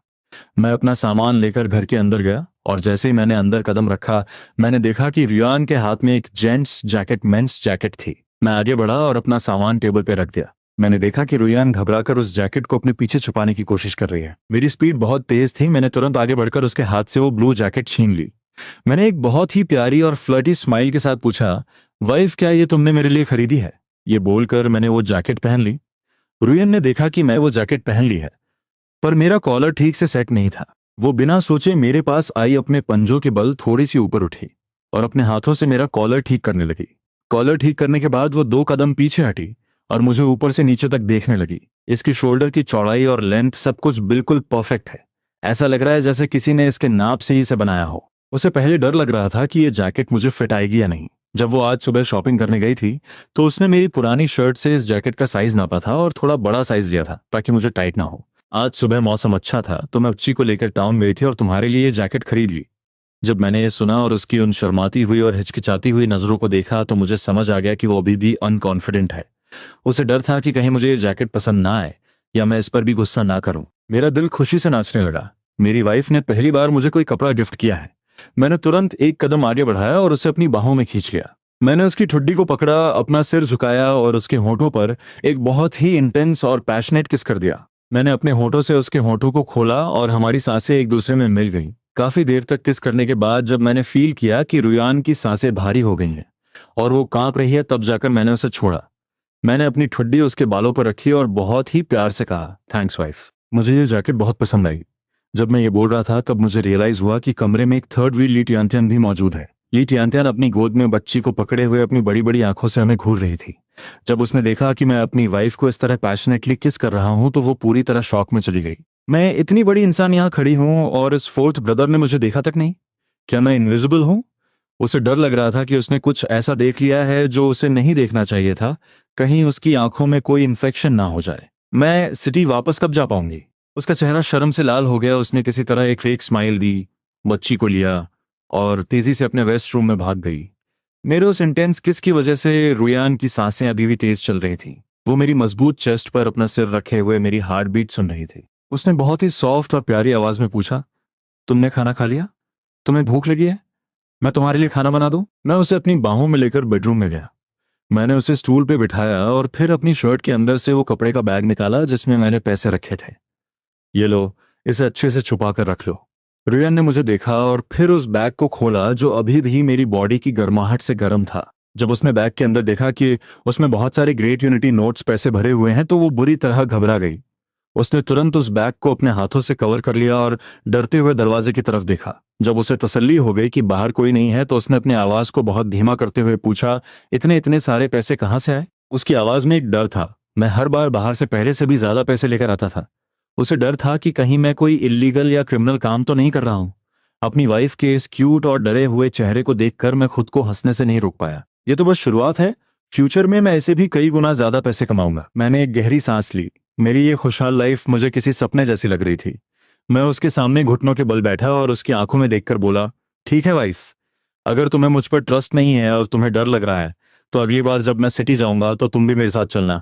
तुम खुद देख लेना कि मैं पैसे कहाँ से लाता हूँ, फिर तो तुम्हारा डर खत्म हो जाएगा ना। रुयन ने मेरी बातों को सुना और काफी देर तक मेरी आंखों में देखती रही। फाइनली उसने नोट कर दिया, हाँ बोल दिया। जब मैंने देखा कि वो राजी हो गई है तो मैं खुशी से आगे बढ़ा और उसके माथे पर एक प्यार भरा किस कर दिया। चलो तुम रेडी हो जाओ और मुझे 200 रुपये दे दो। मैं जाकर एक साइकिल मांग कर लाता हूँ, आज हम हमारी फैमिली मायके चलेंगे।